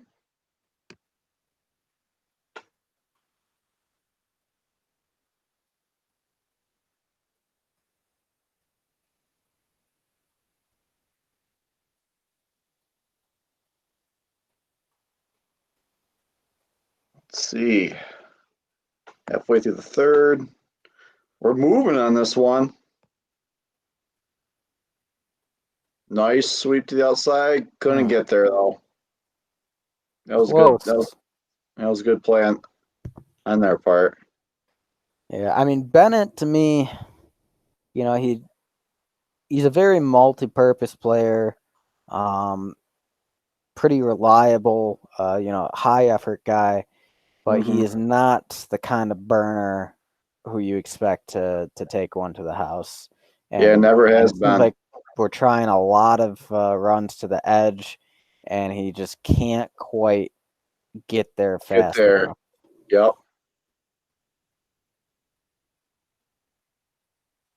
Surprised how many heavy sets we've been doing in this game. Yeah, we've had a lot of heavy sets.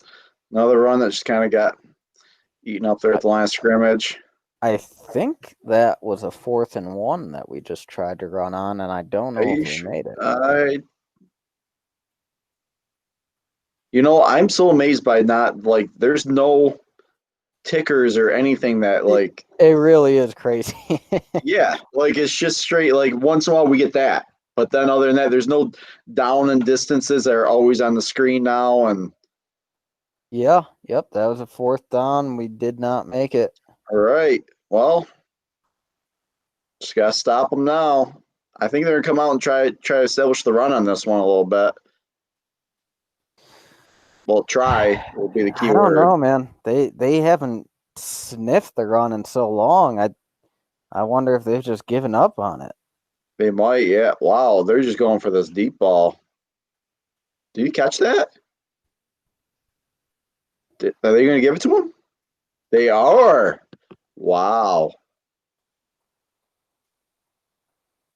Oh, I mean, they got robbed on toward the end of the second half there, or toward the end of the first half. So I'll give him a little leniency if this one's. Oh yeah, he got it. Yeah, both feet in. Yeah. That's a good call. I mean, we're playing tight, man, 1-on-1. Yeah, I guess they're gonna give their receivers a chance. They see that our defensive line is overwhelming their run game. Mm-hmm. Exhibit A.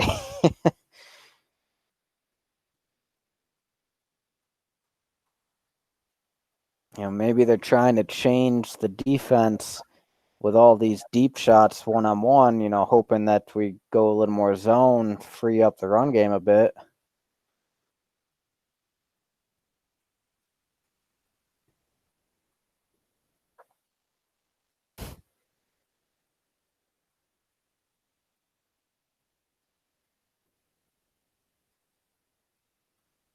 Getting close to the red zone. Mm, Yeah, catch. I'm really astounded that they have not been They've completely trying to. abandoned, like they're abandoning the running game. Well, even like I can get that, but like no screens to Sanders. Not like he is by far and away, hands down, their best player, and Yeah, he's touched the ball probably under 10 times right now.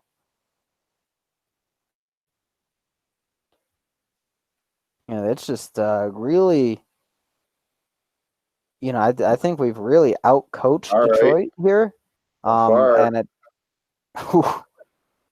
well, after the play, extracurriculars there, A little bit. but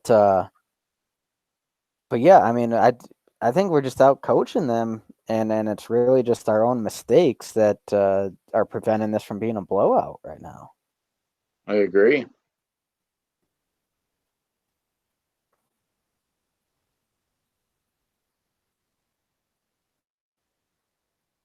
They finally going to get some points on the board.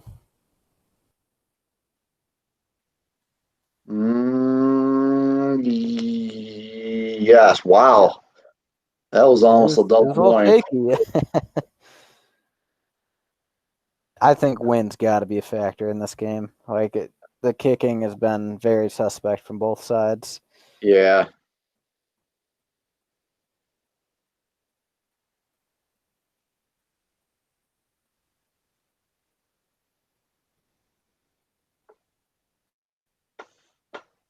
And sloppy. Like it just. I wonder if someone tipped that again. Like that ball is not flipping end over end like it should. Like it's wobbly.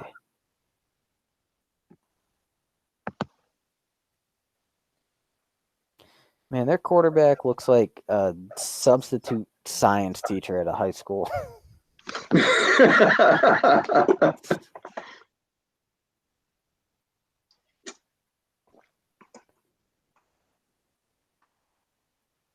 Like it. Nice call there. The bootleg out of the heavy set. Wide open Brooks.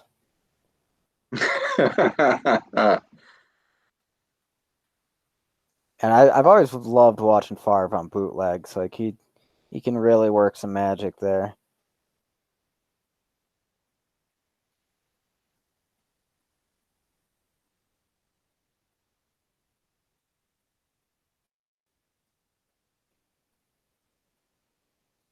Oh, that was just a good play by the defender. Just ate the running back up, went right through him.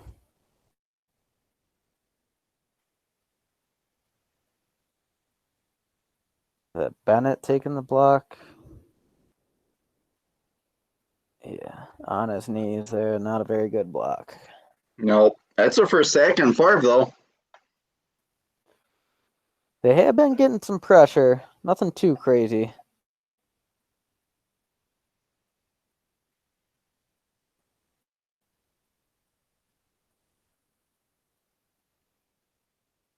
Nice throw. Tight Nice coverage. catch. Brooks. Yep. That's Brooks. Did he get his feet down? And Brooks has been really the only wide receiver to speak of today. Like, just, you got to wonder how much the loss of Sharp is affecting the game plan. Oh, a little Like, bit. Well, how much because he played the practice week before. He played against Tampa in the week before, which is crazy.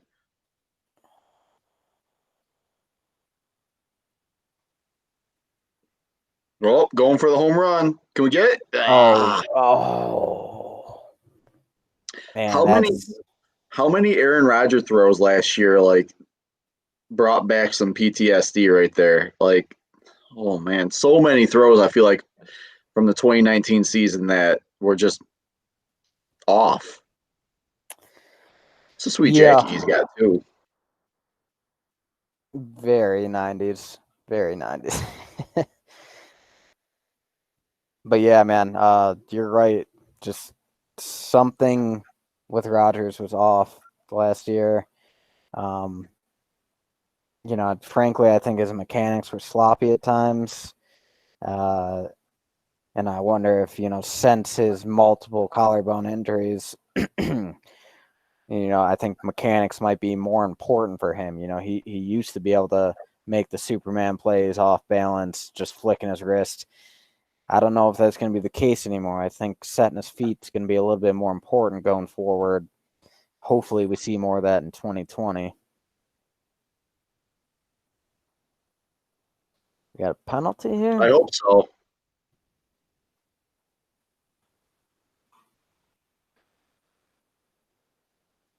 All right.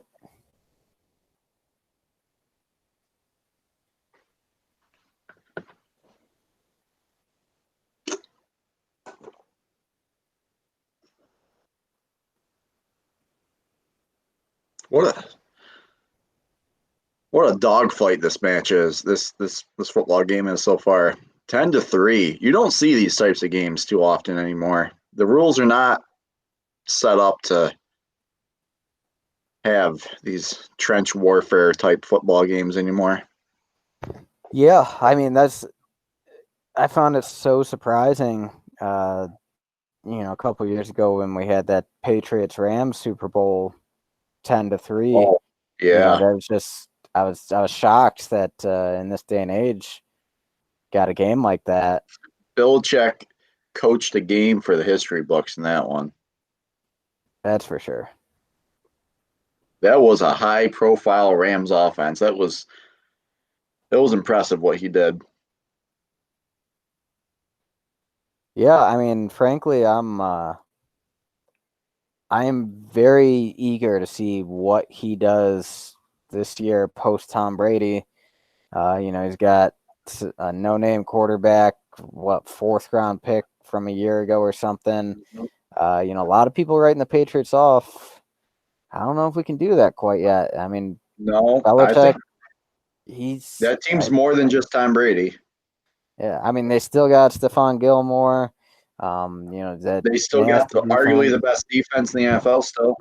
I think they were number one last year. So yeah, I mean, it'll be interesting to see. As a Western New Yorker, I certainly am jumping at the opportunity to see the Bills potentially end 2.5 decades of failure within the division.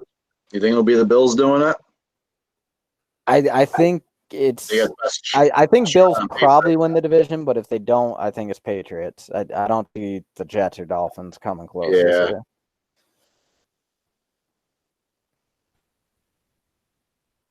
Come on, get there. We are in safety territory right now. Yeah. Swarming to the ball. I like that.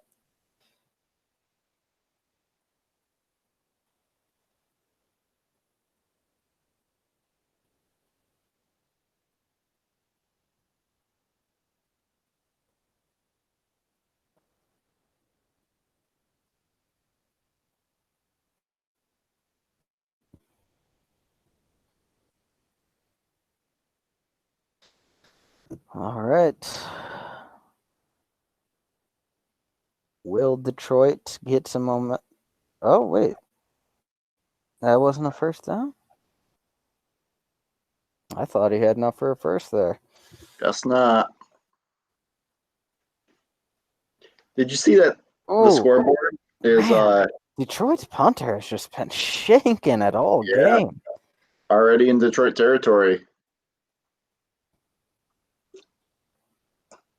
Wow, was there a better TV show back in the day than America's Funniest Home Videos? A 1 hour special too. And every time I go to the gym, like no matter what time of day, that's on TV.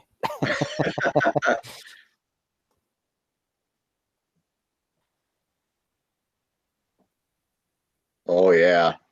Is there anything more Wisconsin than that? Man, we got to get back to Lambeau. I'm itching for it. Cheese and beer. I'm itching. So the whole experience has changed. They got the whole Titletown district made now. It's going to be a whole new show. Yeah, that's There's, definitely on the list. there's no more Favre Steakhouse anymore either. No? Would he sell Oh, it? yeah. I think it's still a restaurant, but it's not Brett Favre Steakhouse anymore. That was a good restaurant actually. I remember I got some I think I got a blackened catfish or something there. It was real tasty. Yeah, I got a Bayou Cajun bowl or pasta bowl or something like that. Some of the best pasta I've ever had. Come on, come on, come on. Yeah, yeah. Ooh, Here we all go. right. Here we go. I'm surprised Brett's not getting up with a smile right there. Usually that's a classic when he knows he's got that pass, even though he takes a big hit, he gets up smiling. I got to wonder if he's getting a little frustrated with how slowly the offense is moving this game. Oh, I'm sure. I'm sure it's slowly creeping in. That helps though. We're in the red zone already on that play. The old gunslinger does it again. Not the best of balls though. Hey, he had to get it out quick. There's a lot of pressure Yeah. coming. Oh, that ball came out. Oh, They gave it to him though. little hometown advantage there. Yeah, that ball came out. He's lucky. That was an incomplete pass. That it was.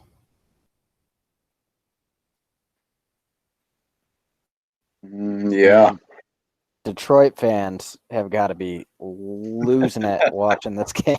Oh, I'm sure. He takes a shot. Yeah,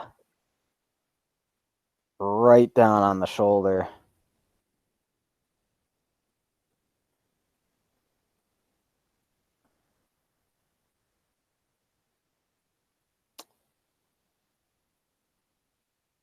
Yeah, that's incomplete. He had just about 2 steps before that ball Yep. came out, so I wouldn't call that a fumble. I'd call that an incomplete pass. Yep.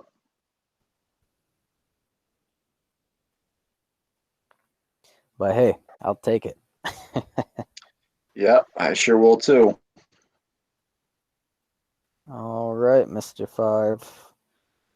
What are you Let's punch dialing this up in the here? end zone here. I think maybe I was gonna say we punch one up the middle, but they're stacking the box a little bit. No, they Oh, try it either way. all right.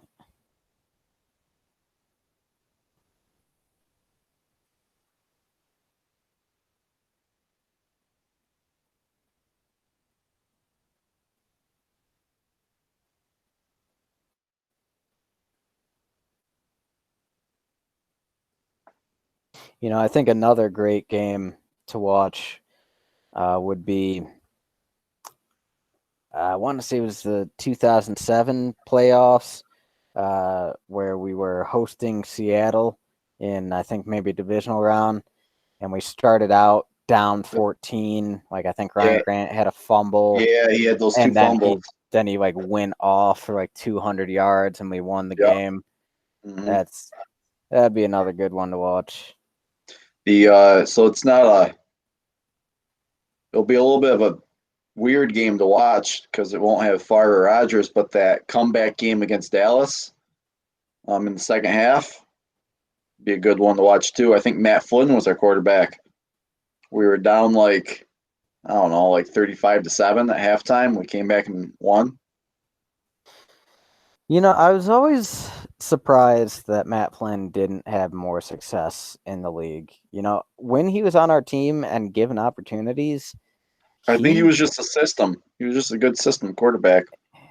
yeah, I mean, you would think someone else would try to copy that system and use him. I mean, he had some, Oh yeah, getting yeah, into yeah. it. The brawl. Oh, look at Favre. Man, Favre's in it. Favre does not go get his offensive lineman to fight for him. He got right up in his grill, He's started trying it. to push the offensive lineman off and be like, I can fight my own battles. Oh I yeah, didn't let's see see a what replay of happens. this. They got to show this again. They gotta show a replay. Things are getting chippy.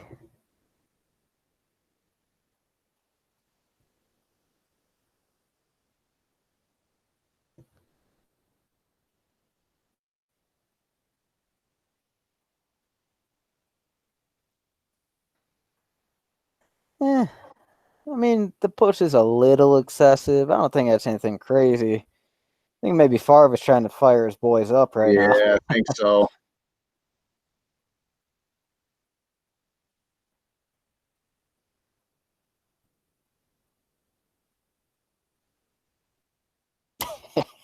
I love it. Oh, I love it. Rogers would never do something like that. Hell no, man. No. All right, Jackie. Let's make this another 2-score game again.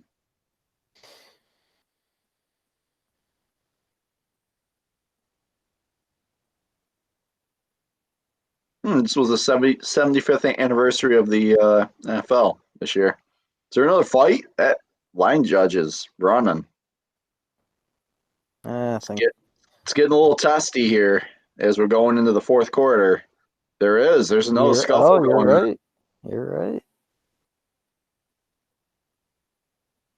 Yeah, I wonder if the refs are going to start Cracking down a little bit here. cracking down with some more penalties here. On, there haven't really been many penalties as far as any holding or pass interference or anything like that.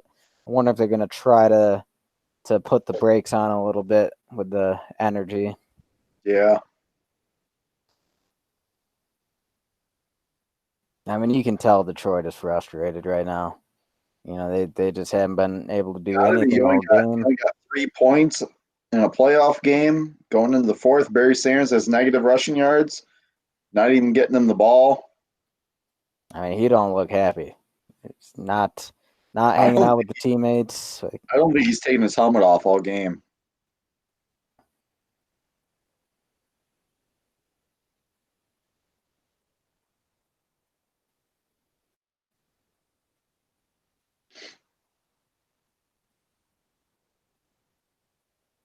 Yeah, I I think, mean, yeah, he's mad about that late hit.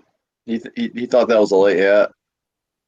yeah, I mean, I feel like that was a borderline one, but I mean, the way Favre fell, that was definitely a hard fall. So I can see why Yeah. he's fired up.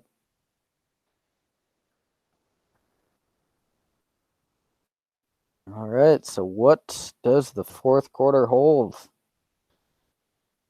Detroit going to get any kind of traction here, or is just going to keep getting embarrassed? Not against this defense, my friend. Bad Wow, kick. that's a Ooh, whole. man, our special Come on, teams have been a Jake. liability all game long. They're getting killed. They're Like, getting are killed you on. kidding me? Are you kidding? Like, we just go out and get a field goal. We've got them stewing, and then you give up a play like that and put them right back in it. Like, come on. It's frustrating. I mean, frankly, this Gray guy, I got to say, he's Detroit's MVP so far. I would I would say absolutely. Which is funny because I thought he was going to be out for the game there after that one punt return when he came up a little limp, but he bounced back in a heavy fashion.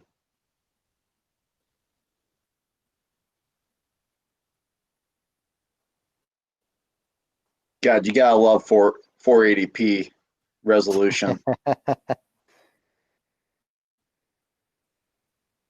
Yeah, I wanted to ask you. I'm not sure if this is just on my end because you're streaming it and presenting it to me, or if this is the video itself. But I mean, is the play speed pretty choppy for you? Yeah, a little bit. It's not the best. It looks like I'm watching it on VHS tape, especially at the bottom. I got that wavy line there right at the bottom Yeah, yeah. screen. Someone probably taped this and Yeah, then probably. digitally converted it to YouTube. Yeah. Man, that was probably Sanders' best run of the game right there. He And did the have thing that is, he's spending 70-yard run the first there, but he, I mean, he's spending 15 yards running east and west. yeah, He's not getting north and south. yeah, he can't get north south. Well, look at what he's going up against when he does try to go north. Good play. Oh, He's hot. What are you so mad about? It was just a good play. It was a good play, Perryman. Go back to your huddle. Go back to the huddle. Yeah, man, they're losing their composure right now. Offensive coordinator looks like he's about to cry.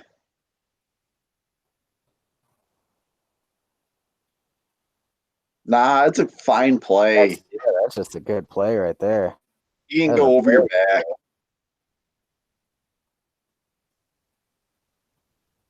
Man, we are collapsing catch their that? pocket He so did. quick. That's a touchdown.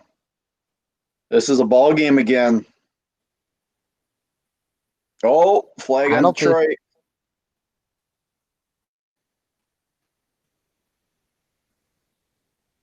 Is it going to be a hold? I think it might be a hold. Yep. Yep. This one's coming back. 2 holding penalties. Oh, roughing the passer on the defense, though. Offsetting. Yeah, All right, replay so third down. repeat the down.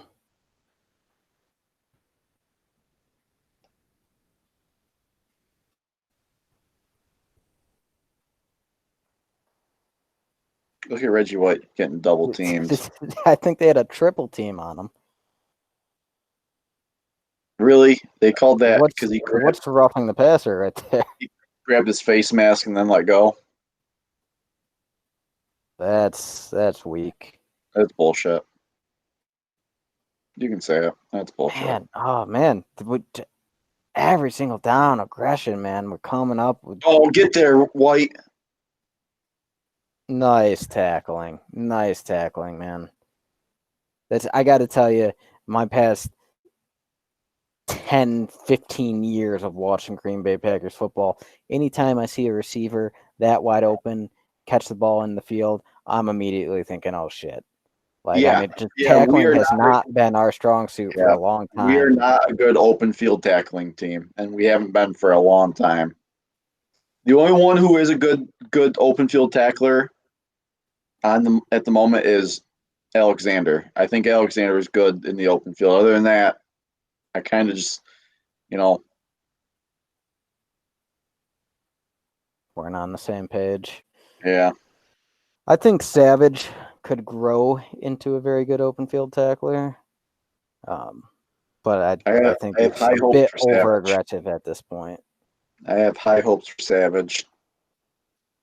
I'm hoping Savage can, now this is lofty expectations, but can become like a Leroy Butler type player that we're seeing out here on the secondary, but on our current Packers team. Man, what are they? All right, well, you got the touchdown. I mean, if he had Sanders wide open in the flat, though, he could have had a touchdown that way as well. He did. Wow. Okay, we're getting wow. This game is getting crazy. Holmgren's gonna fucking rip some new assholes after this game. Dude, Holmgren? I don't think he's had a different expression the entire game. He constantly looks like a kid who's contemplating stealing cookies from the cookie jar, just trying to plot out how to do it. Like he's got that smirk. He's like the wheels are turning in his head, but that's such a good analogy.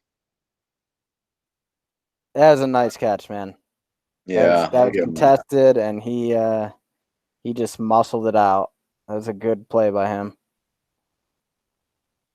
Now, who is it? Is that Teague? Is it 31 Teague? 31 would be George Teague, yes.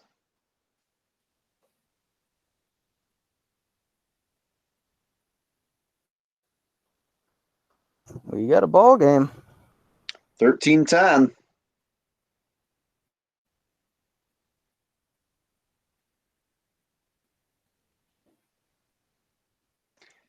Our offense has been terrible this game.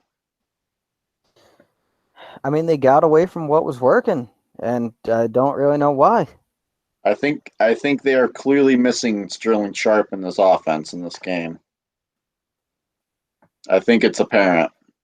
Yeah, yeah. I mean, I wonder if maybe Detroit has made some adjustments where maybe they're doubling Brooks and Favre just isn't liking what else he sees. Yeah. I I mean, they think have been doing a lot of bootleg rollouts. That I think maybe they're trying to buy some time, like hoping a guy comes open on a crossing pattern or something. But uh, yeah, it's been Mhm. pretty ugly since those first couple drives. Yeah, you know what? There is no way after watching this game, Green Bay really didn't have a shot against Dallas the very next week. Not with this current offense. The defense maybe, but this offense just needs a little bit more refinement. Wow. Holy cow, dude. I had no idea this game was Another going to be play. this chippy. Oh man. Every play. I'm surprised there's not any ejections already. I mean, there hasn't been anything egregious. It's been some pushing and shoving. It's not like Yeah, anyone's throwing a punch. yeah.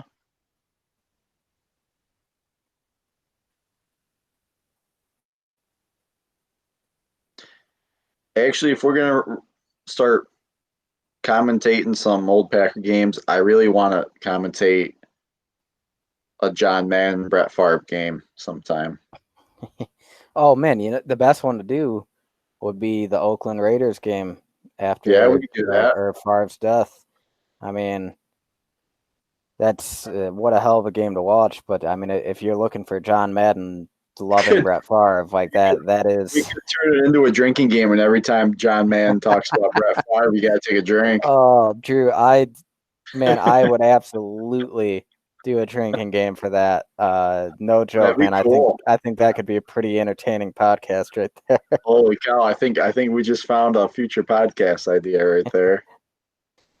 Yeah, fans, you can maybe Drew will set up a poll and you can vote for what you'd like to see next. Absolutely. What a bullet! What a bullet! Yeah, You man, didn't I even was need just to thinking post that that. like he's just every play he's putting the mustard on. Easy there, Mississippi. Riverboat gambler. What do you think Favre did after this game? Painkillers. Yeah, he probably did. He probably went home and forgive my French if your family is watching this audience, but he probably went and railed his wife. Deanna? I used to like hearing those stories about how he would go um, wake up and go hunting like the day before like a game. Like he'd wake up at the crack of dawn and go hunting, and then he would just like then drive to the stadium later on that day and play a football game. Like you wake up and that's the first thing on your mind is hunting and not the game that you're getting paid millions of dollars to play. I mean, he's He's one his of a own. kind. There's He no is. one else like Brett Favre. Never will be. I don't think either. Yeah, I mean, certainly the way the game has shifted these days, it's I think a lot of people take inspiration from Favre, but I don't think anyone's ever gonna try to emulate his exact style and just personality wise and what was going on in his own life.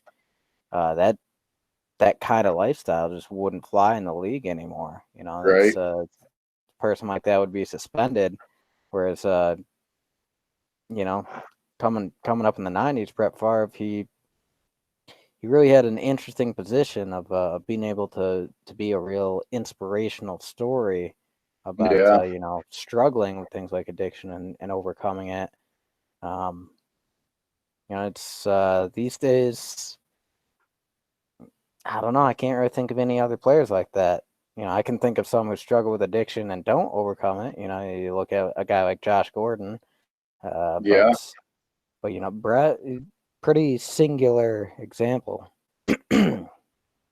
I heard that the Seahawks are mulling bringing Josh Gordon back again. I guess it doesn't hurt to do at this point, but I can't really expect much from the guy anymore. What chances is the guy going to get? Oh, nice. Oh, dude, Barry Sanders has got to be so frustrated right now. He Yeah, can't he's get past the line of scrimmage without getting hit. negative rushing yards. We held Barry Sanders to negative rushing yards in a playoff game. It's amazing. How many rushing yards did he have this year? It's a great question.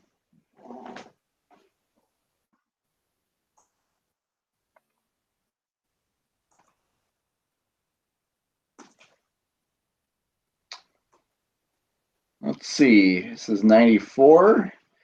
Man, we have been playing sticky coverage. This was like a step great. for step. This was an insane year. This is one of his best years. He had 1,883 rushing yards. Oh, He had 7 rushing touchdowns, averaged almost 6 yards a carry, had 6 yards a carry? 5.7 yards a carry, Good Lord. had 44 receptions for 283 yards and another receiving touchdown. Yeah, he had almost 1,900 rushing yards in 94. Crazy. In fact, this was his second best rushing year besides his MVP year in 97 when he ran for over 2,000. Yeah, that's insane.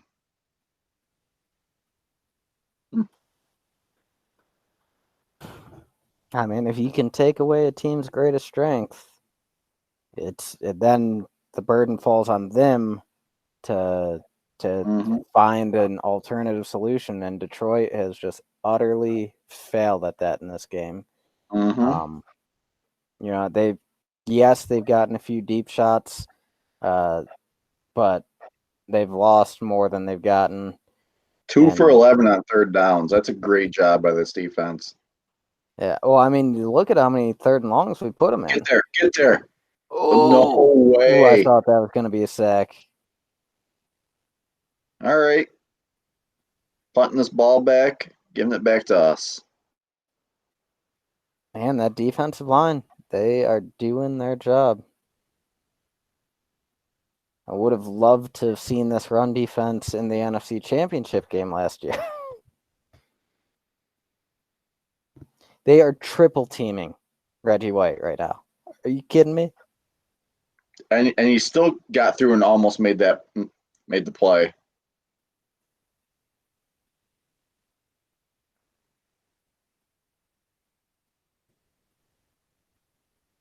That was Detroit's best punt of the game right there.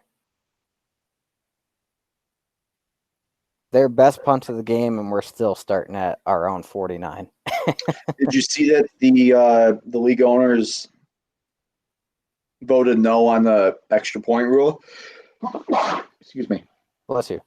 Not the extra point, the onside kick rule. I did see that. That. I mean, I love a good onside kick, but since the rule changes where you can't have a running start, I think the success percentage has plummeted to maybe 10% now. Yeah. Yeah, I think they do need to come up with some kind of alternative. Why not just let the runner come back again? Yeah, it was still pretty low before that. Yeah, I mean, I think they made the rule changes for safety, but when you're talking an onside kick, it's not like they're running a long distance. I mean, the whole thing was before they didn't want the running start because they build up more speed on a full kickoff. But if you're just doing an onside kick, they're getting maybe 10 yards. It seems like they could make an exception there, but I don't know. I would like to see some kind of alternative. was open to that. What was it, 4th and 15 that they were gonna do, or was it 4th and 20 as the alternative? Yeah, I think it was 4th and 15. Yeah, I mean, I Nice was play. open to it, but I would love to see other ideas.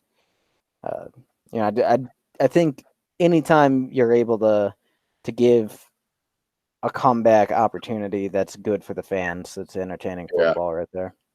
Yep. Unless, of course, you're talking about the 2014 Nope. NFC Don't bring it up. Championship game. We're gonna never. That game is taboo. One thing we could do, it would probably be painful to do it, but we could always do a watch party for a devastating loss, something like a 4th and 26. But we would just have to get really drunk beforehand. And just cry about it all over again. Oh, man. We've had some devastating losses in Packer history in the last couple decades. He is chewing. Yeah. What a different era.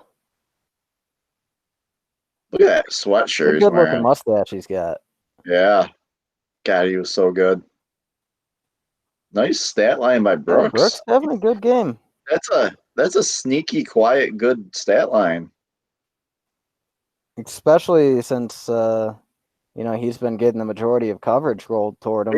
Way to fight for that extra yardage. 81. Who's 81? 81 would be This right here, this has the feel of a game-sealing drive. This is the sort of drive where it looks like they're saying, all right, we played an ugly game. We know we could have played better, but we're going to put the nail in the coffin right here. Yep.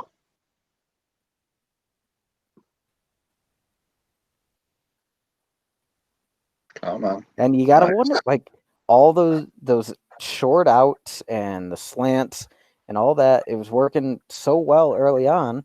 It's working again now. I got to wonder why they got into all those deep shots. Yeah, I'm not sure. That's got to be Cobb. Yep, that's Cobb.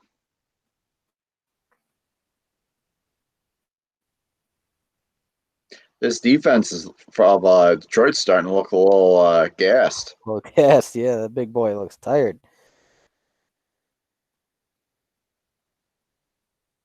It's hard work chasing around Brett Favre all game long. That's for sure. It's always interesting to me that defenses look as gassed as they do, but no one ever talks about like receivers ever being gassed. Like receivers are running routes every play. Like, how are receivers not also gassed? Yeah, but I mean, I feel like as a defensive line, one, you're bigger, so you're hauling around more weight. But I also think it's a more full body workout. Whereas as a receiver, you can sprint. Well, the offensive line doesn't get gassed either. Well, the offensive line, you're backing up more than it's not like you're chasing someone around. I think the defensive line has a very difficult task of, they're doing upper body combat while chasing with their legs. They're going after smaller, faster guys. And, I can definitely see why they get a little more tired than the other guys. Mm-hmm. But yeah, at the same time, I think offensive linemen, maybe we don't give them enough credit for the kind of endurance they show in games. And I would agree with that, I guess. I mean, it makes sense. Another field goal, man. Chris Jackie's getting a workout today. Look at that hair. This is the sort of, if I didn't know that Green Bay wins this game, this is the sort of drive that drives me crazy. Because this is like all they need is a touchdown here at the last second, and you lose the game. I hate it. I hate stuff like that. And especially just go for it. If you miss it, then they still have to drive 90 yards.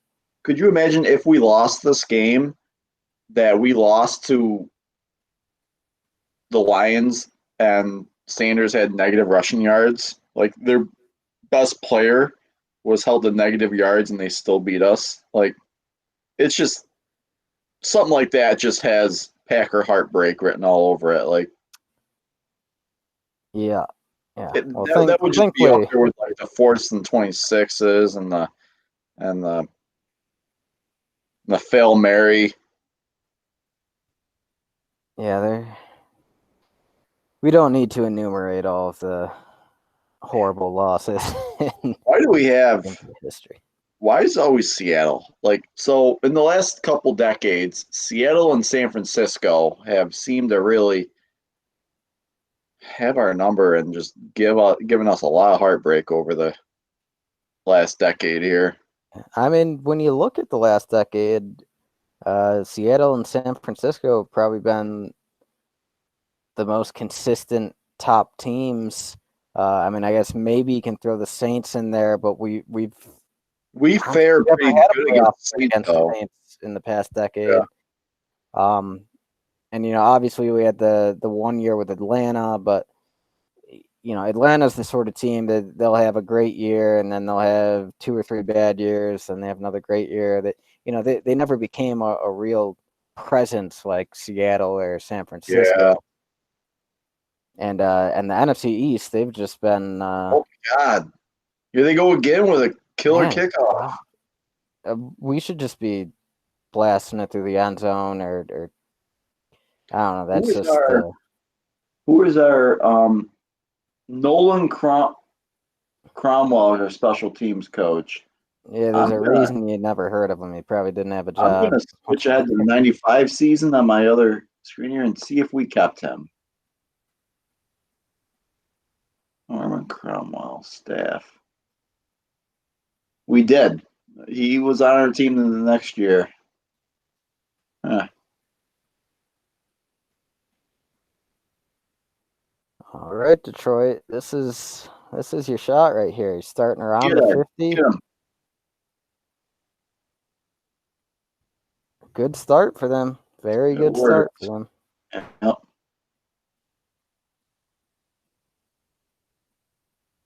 We'll dump off to the old fullback. Is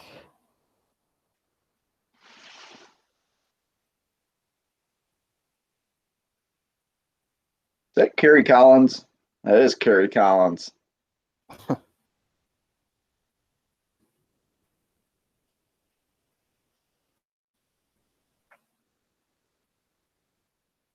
All right, defense. This is the time. Is Reggie White going to make a play? Getting down there. Nothing. Oh, Nothing. See ya. that's a thing of beauty right there. That's very good discipline, defensive discipline right there, not to get faked out by that one cut. These fans are loving it too. That is exactly the sort of play that Clay Matthews would consistently screw up on, where Oh yeah, his over aggression, he would bite, pursue to pursue. the inside. Barry Sanders would have been off to the races right there. There's something to be said for gap discipline that a lot of times star players get a little cocky and they don't want to play their gap. They want to make the play. Flea Flea flicker. flicker. Detroit is desperate now, man. That was a bold play at this point in the game. Very bold. I think that would have been a better end of first half kind of play. Right now, I don't know if trying gimmicks is. I don't think now's the time to do it. Who was that Yeah. coming off the edge, putting the pressure on? Was I that didn't. Sean Jones? I didn't see the number, but yeah, someone was coming in hot. 3rd and 4. So you Third said field that goal our range. defense ranked top 10 this year, right? There were 6. And they were the top ranked defense throughout the first 6 weeks of the season. Then they regressed a little bit, but they still finished 6th in the NFL. I can see why. Yeah, they're playing like it.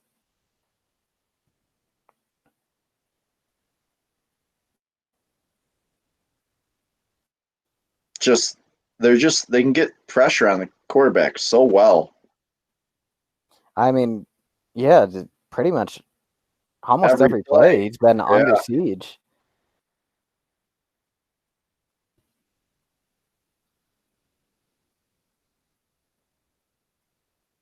Nice play. Is that Doug Evans?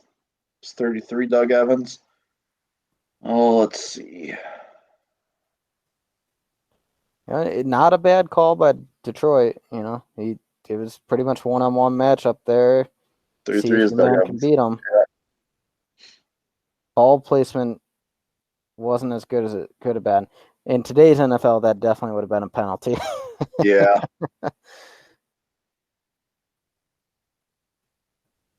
Yeah, quarterback should have let him more. I kind of like these old school like rules. Just like it's just cutthroat football. Play, baby. Play, yeah. Like the better guy makes the play. Oh, going for it again though. Nope, overthrew him.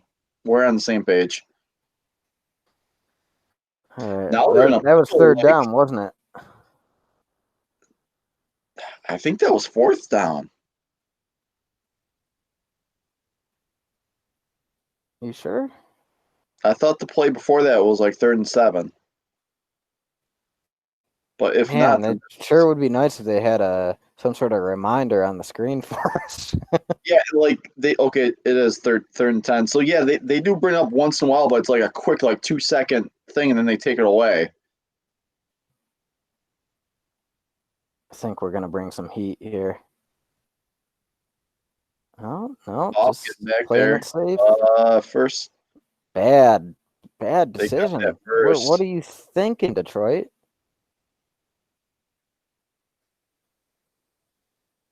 That was a bad call, unless they are planning on going for it on 4th down, which I don't think they are. I think they're kicking the field goal here. Based on I'm pretty sure the final score of the game was 16-13, right? 16-10. Oh, 16-10. Okay. I guess maybe that was designed. They knew they were going to go for it on 4th. Wanted to gain some yardage. I'm pretty sure it was 16-10.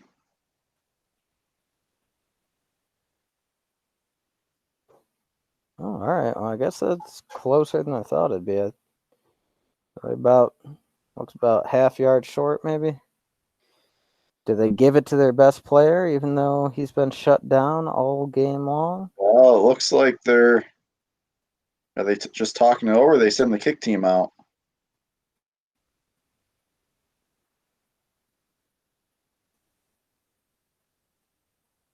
And this video quality is pretty rough. Baked Tostitos.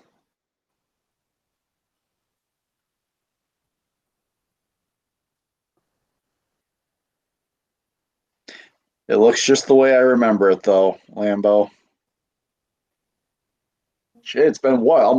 It's been like 10 years, I think, since we've been there. I think. Yes, it was the 2010 season. Yeah, been 10 years. I think it was week 2 against the Buffalo Bills. Yeah. It's pretty cool that we went the year they went to the Super Bowl and won it, though. Yes, indeed. I remember Clay Matthews just demolished. I think it was Trent Edwards, right? Or was it J.P. Losman? I think it was Trent Edwards. I think it was Trent Edwards at that point. Yeah, I remember calculating after the game. How many sacks Matthews had? Well, yeah, going off of the first 2 weeks, if he kept up the same pace, he would have finished the year with something like 32.5 sacks or something. Sacks, yeah, he was on a torrid pace there. I mean, that was a great defense, though. I mean, we had this is the game right here. 4th and 1. Do they go to Barry Sanders? QB sneak. I think he got it. Okay. That's not a bad call. That's no, because you're probably expecting it to go Sanders. Exactly. I mean, this is. It's a good game. If I were watching this in real time, this is an absolute nail biter. I'd be nervous right now.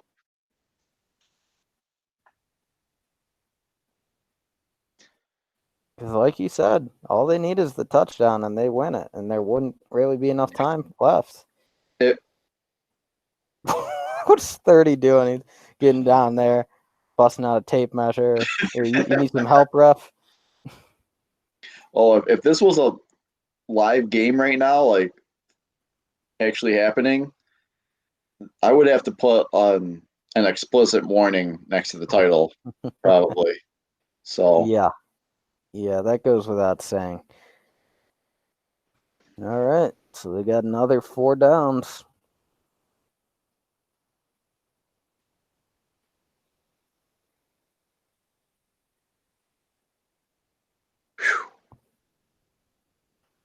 Throwing it away.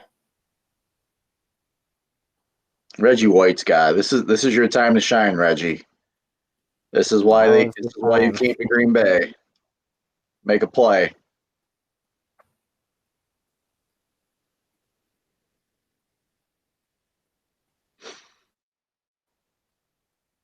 They are doubling Reggie every single play, at least a double. I mean, when they weren't, he was just wrecking them. They've got Yeah. no other option.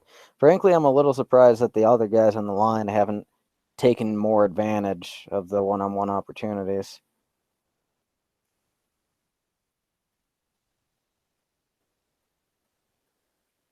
I think it might have been Sean Jones caught a piece of him diving toward his feet. They kicked Reggie in on that play, but they ran away from him.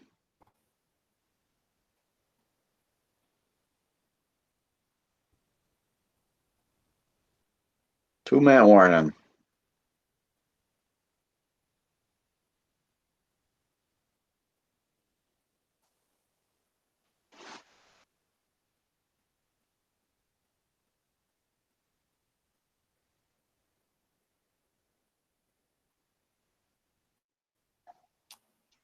Yeah, man, Barry Sanders does not look very happy with this game.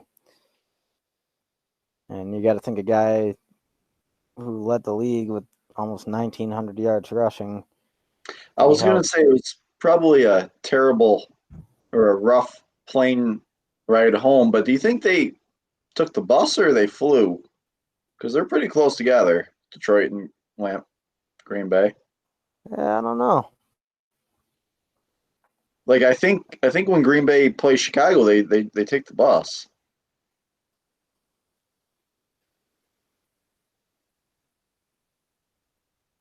Third Third and and 7. 7. Playing tight, man. Oh, Reggie got off quick. Oh, Poppin' White. there we go.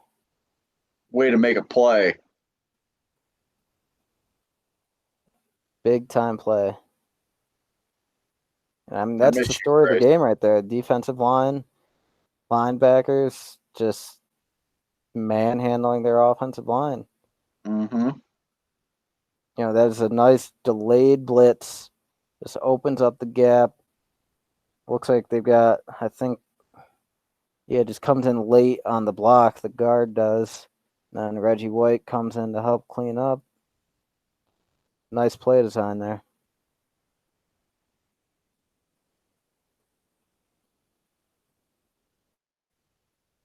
Or actually, oh man, it was Barry Sanders they had trying to block him. Took a bad angle. Mm-hmm. Yeah, Barry Sanders isn't going to be able to make that block. Pop probably has 30, 40 pounds on Sanders.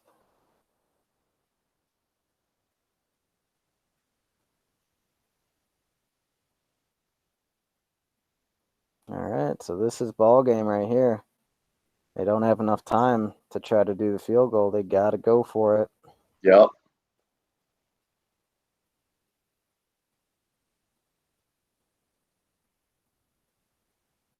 Looking at about, what, 4th and 18 here? Yep. Oh, that Throws was it into close. quadruple coverage.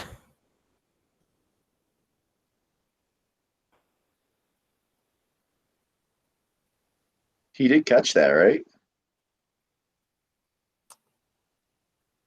I didn't quite see. I think maybe they had pushed him out to the Like boundary. the way Where that they were celebrating almost made it look like they got an interception, but I could have swore he caught it. I think maybe he caught it Just out got of pushed out. bounds. I think they pushed him so far to the boundary. I'll get a better look here. Yeah, I'm surprised we didn't see a single shotgun snap this game, I don't think. No.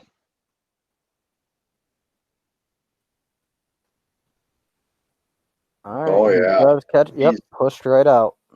way out.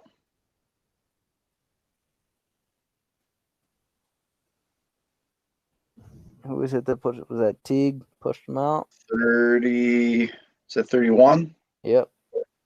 31 would be Teague. Yep. And now we run out the clock.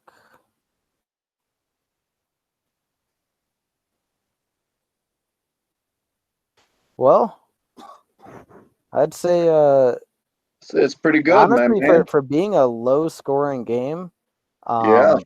you know, kind of a nail biter. Definitely suspenseful all the way up to the end. Oh, yeah. It was a better game than what I thought it was going to be. Like, it was yeah, just for sure.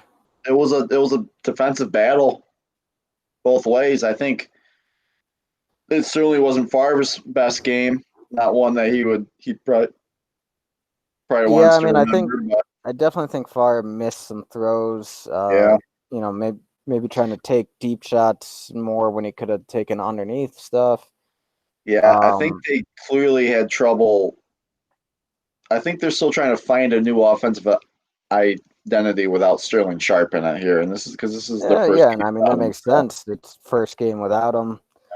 Um, yeah, but I mean, even still, you know, considering the major loss of Sharp, I still thought the Green Bay coaching staff drew up a much better game plan than Detroit. I mean, Detroit's coaching, frankly, they looked overmatched the entire game. yeah, I mean, he has had that dip in the entire game. Holmgren doesn't even look happy. Hmm. And Barry hasn't taken his helmet off the whole game.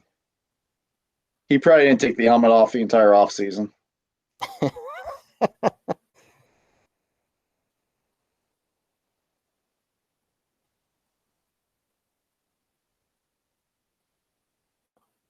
So I think it's third down.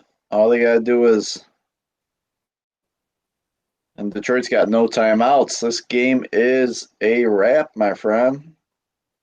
Well, so right now, they showed Sanders at 0 yards. I know he Yeah, there finishes must be a negative, stat correction later but on.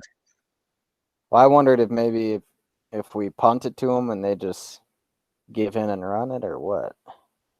Or I you're probably think right. It probably is a stat correction.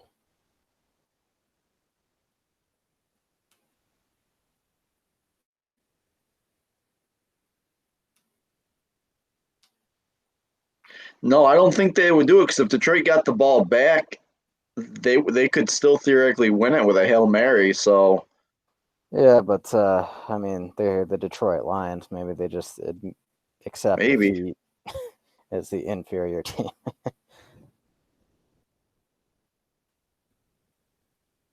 Yeah, so I mean, watching some of these players that you know, I've seen some of them play before, not all of them. Of yesteryear. You know, really, for the most part, I think our offensive line was very solid this game. You know, Kept him clean. not a ton of pressure there. Edgar Bennett, you know, he impressed me. You know, like you know, he didn't take over the game, but he was definitely productive. And considering the number one wideout is out of the game, a lot of focus was put on him. Mm-hmm. Robert Brooks, he stepped up, had a nice game, showed some shiftiness. Mm-hmm. Tight For ends were pretty much invisible, other except for than Shamara, yeah, that his one. one big play there, which I mean he definitely showed his speed on that. Yeah. You know what? So I would be nervous right now, given how poorly we played on special teams this game. I would still be really nervous about this punt return right now. Yeah, I hear you there. Like I'd almost be telling him to punt it out of bounds. Oh God, Oh bad snap. Are you kidding me? Are you okay? All right. That was no, by no, design. they did that on purpose to. All right. But that was dangerous though to Yeah, I do mean that that for was. sure. I don't know if that was by design. Like that snap looked bad, and I wonder if he made the call afterwards, Okay, knowing so that knowing was that. a safety then. Yeah, Wow, they're hot. They're testy. Wow, look at them go. Strickland just threw a punch. I think fans are getting in on it, man. Oh yeah. Until well, hold on, Reggie White's in there now. Everyone just simmered down real quick.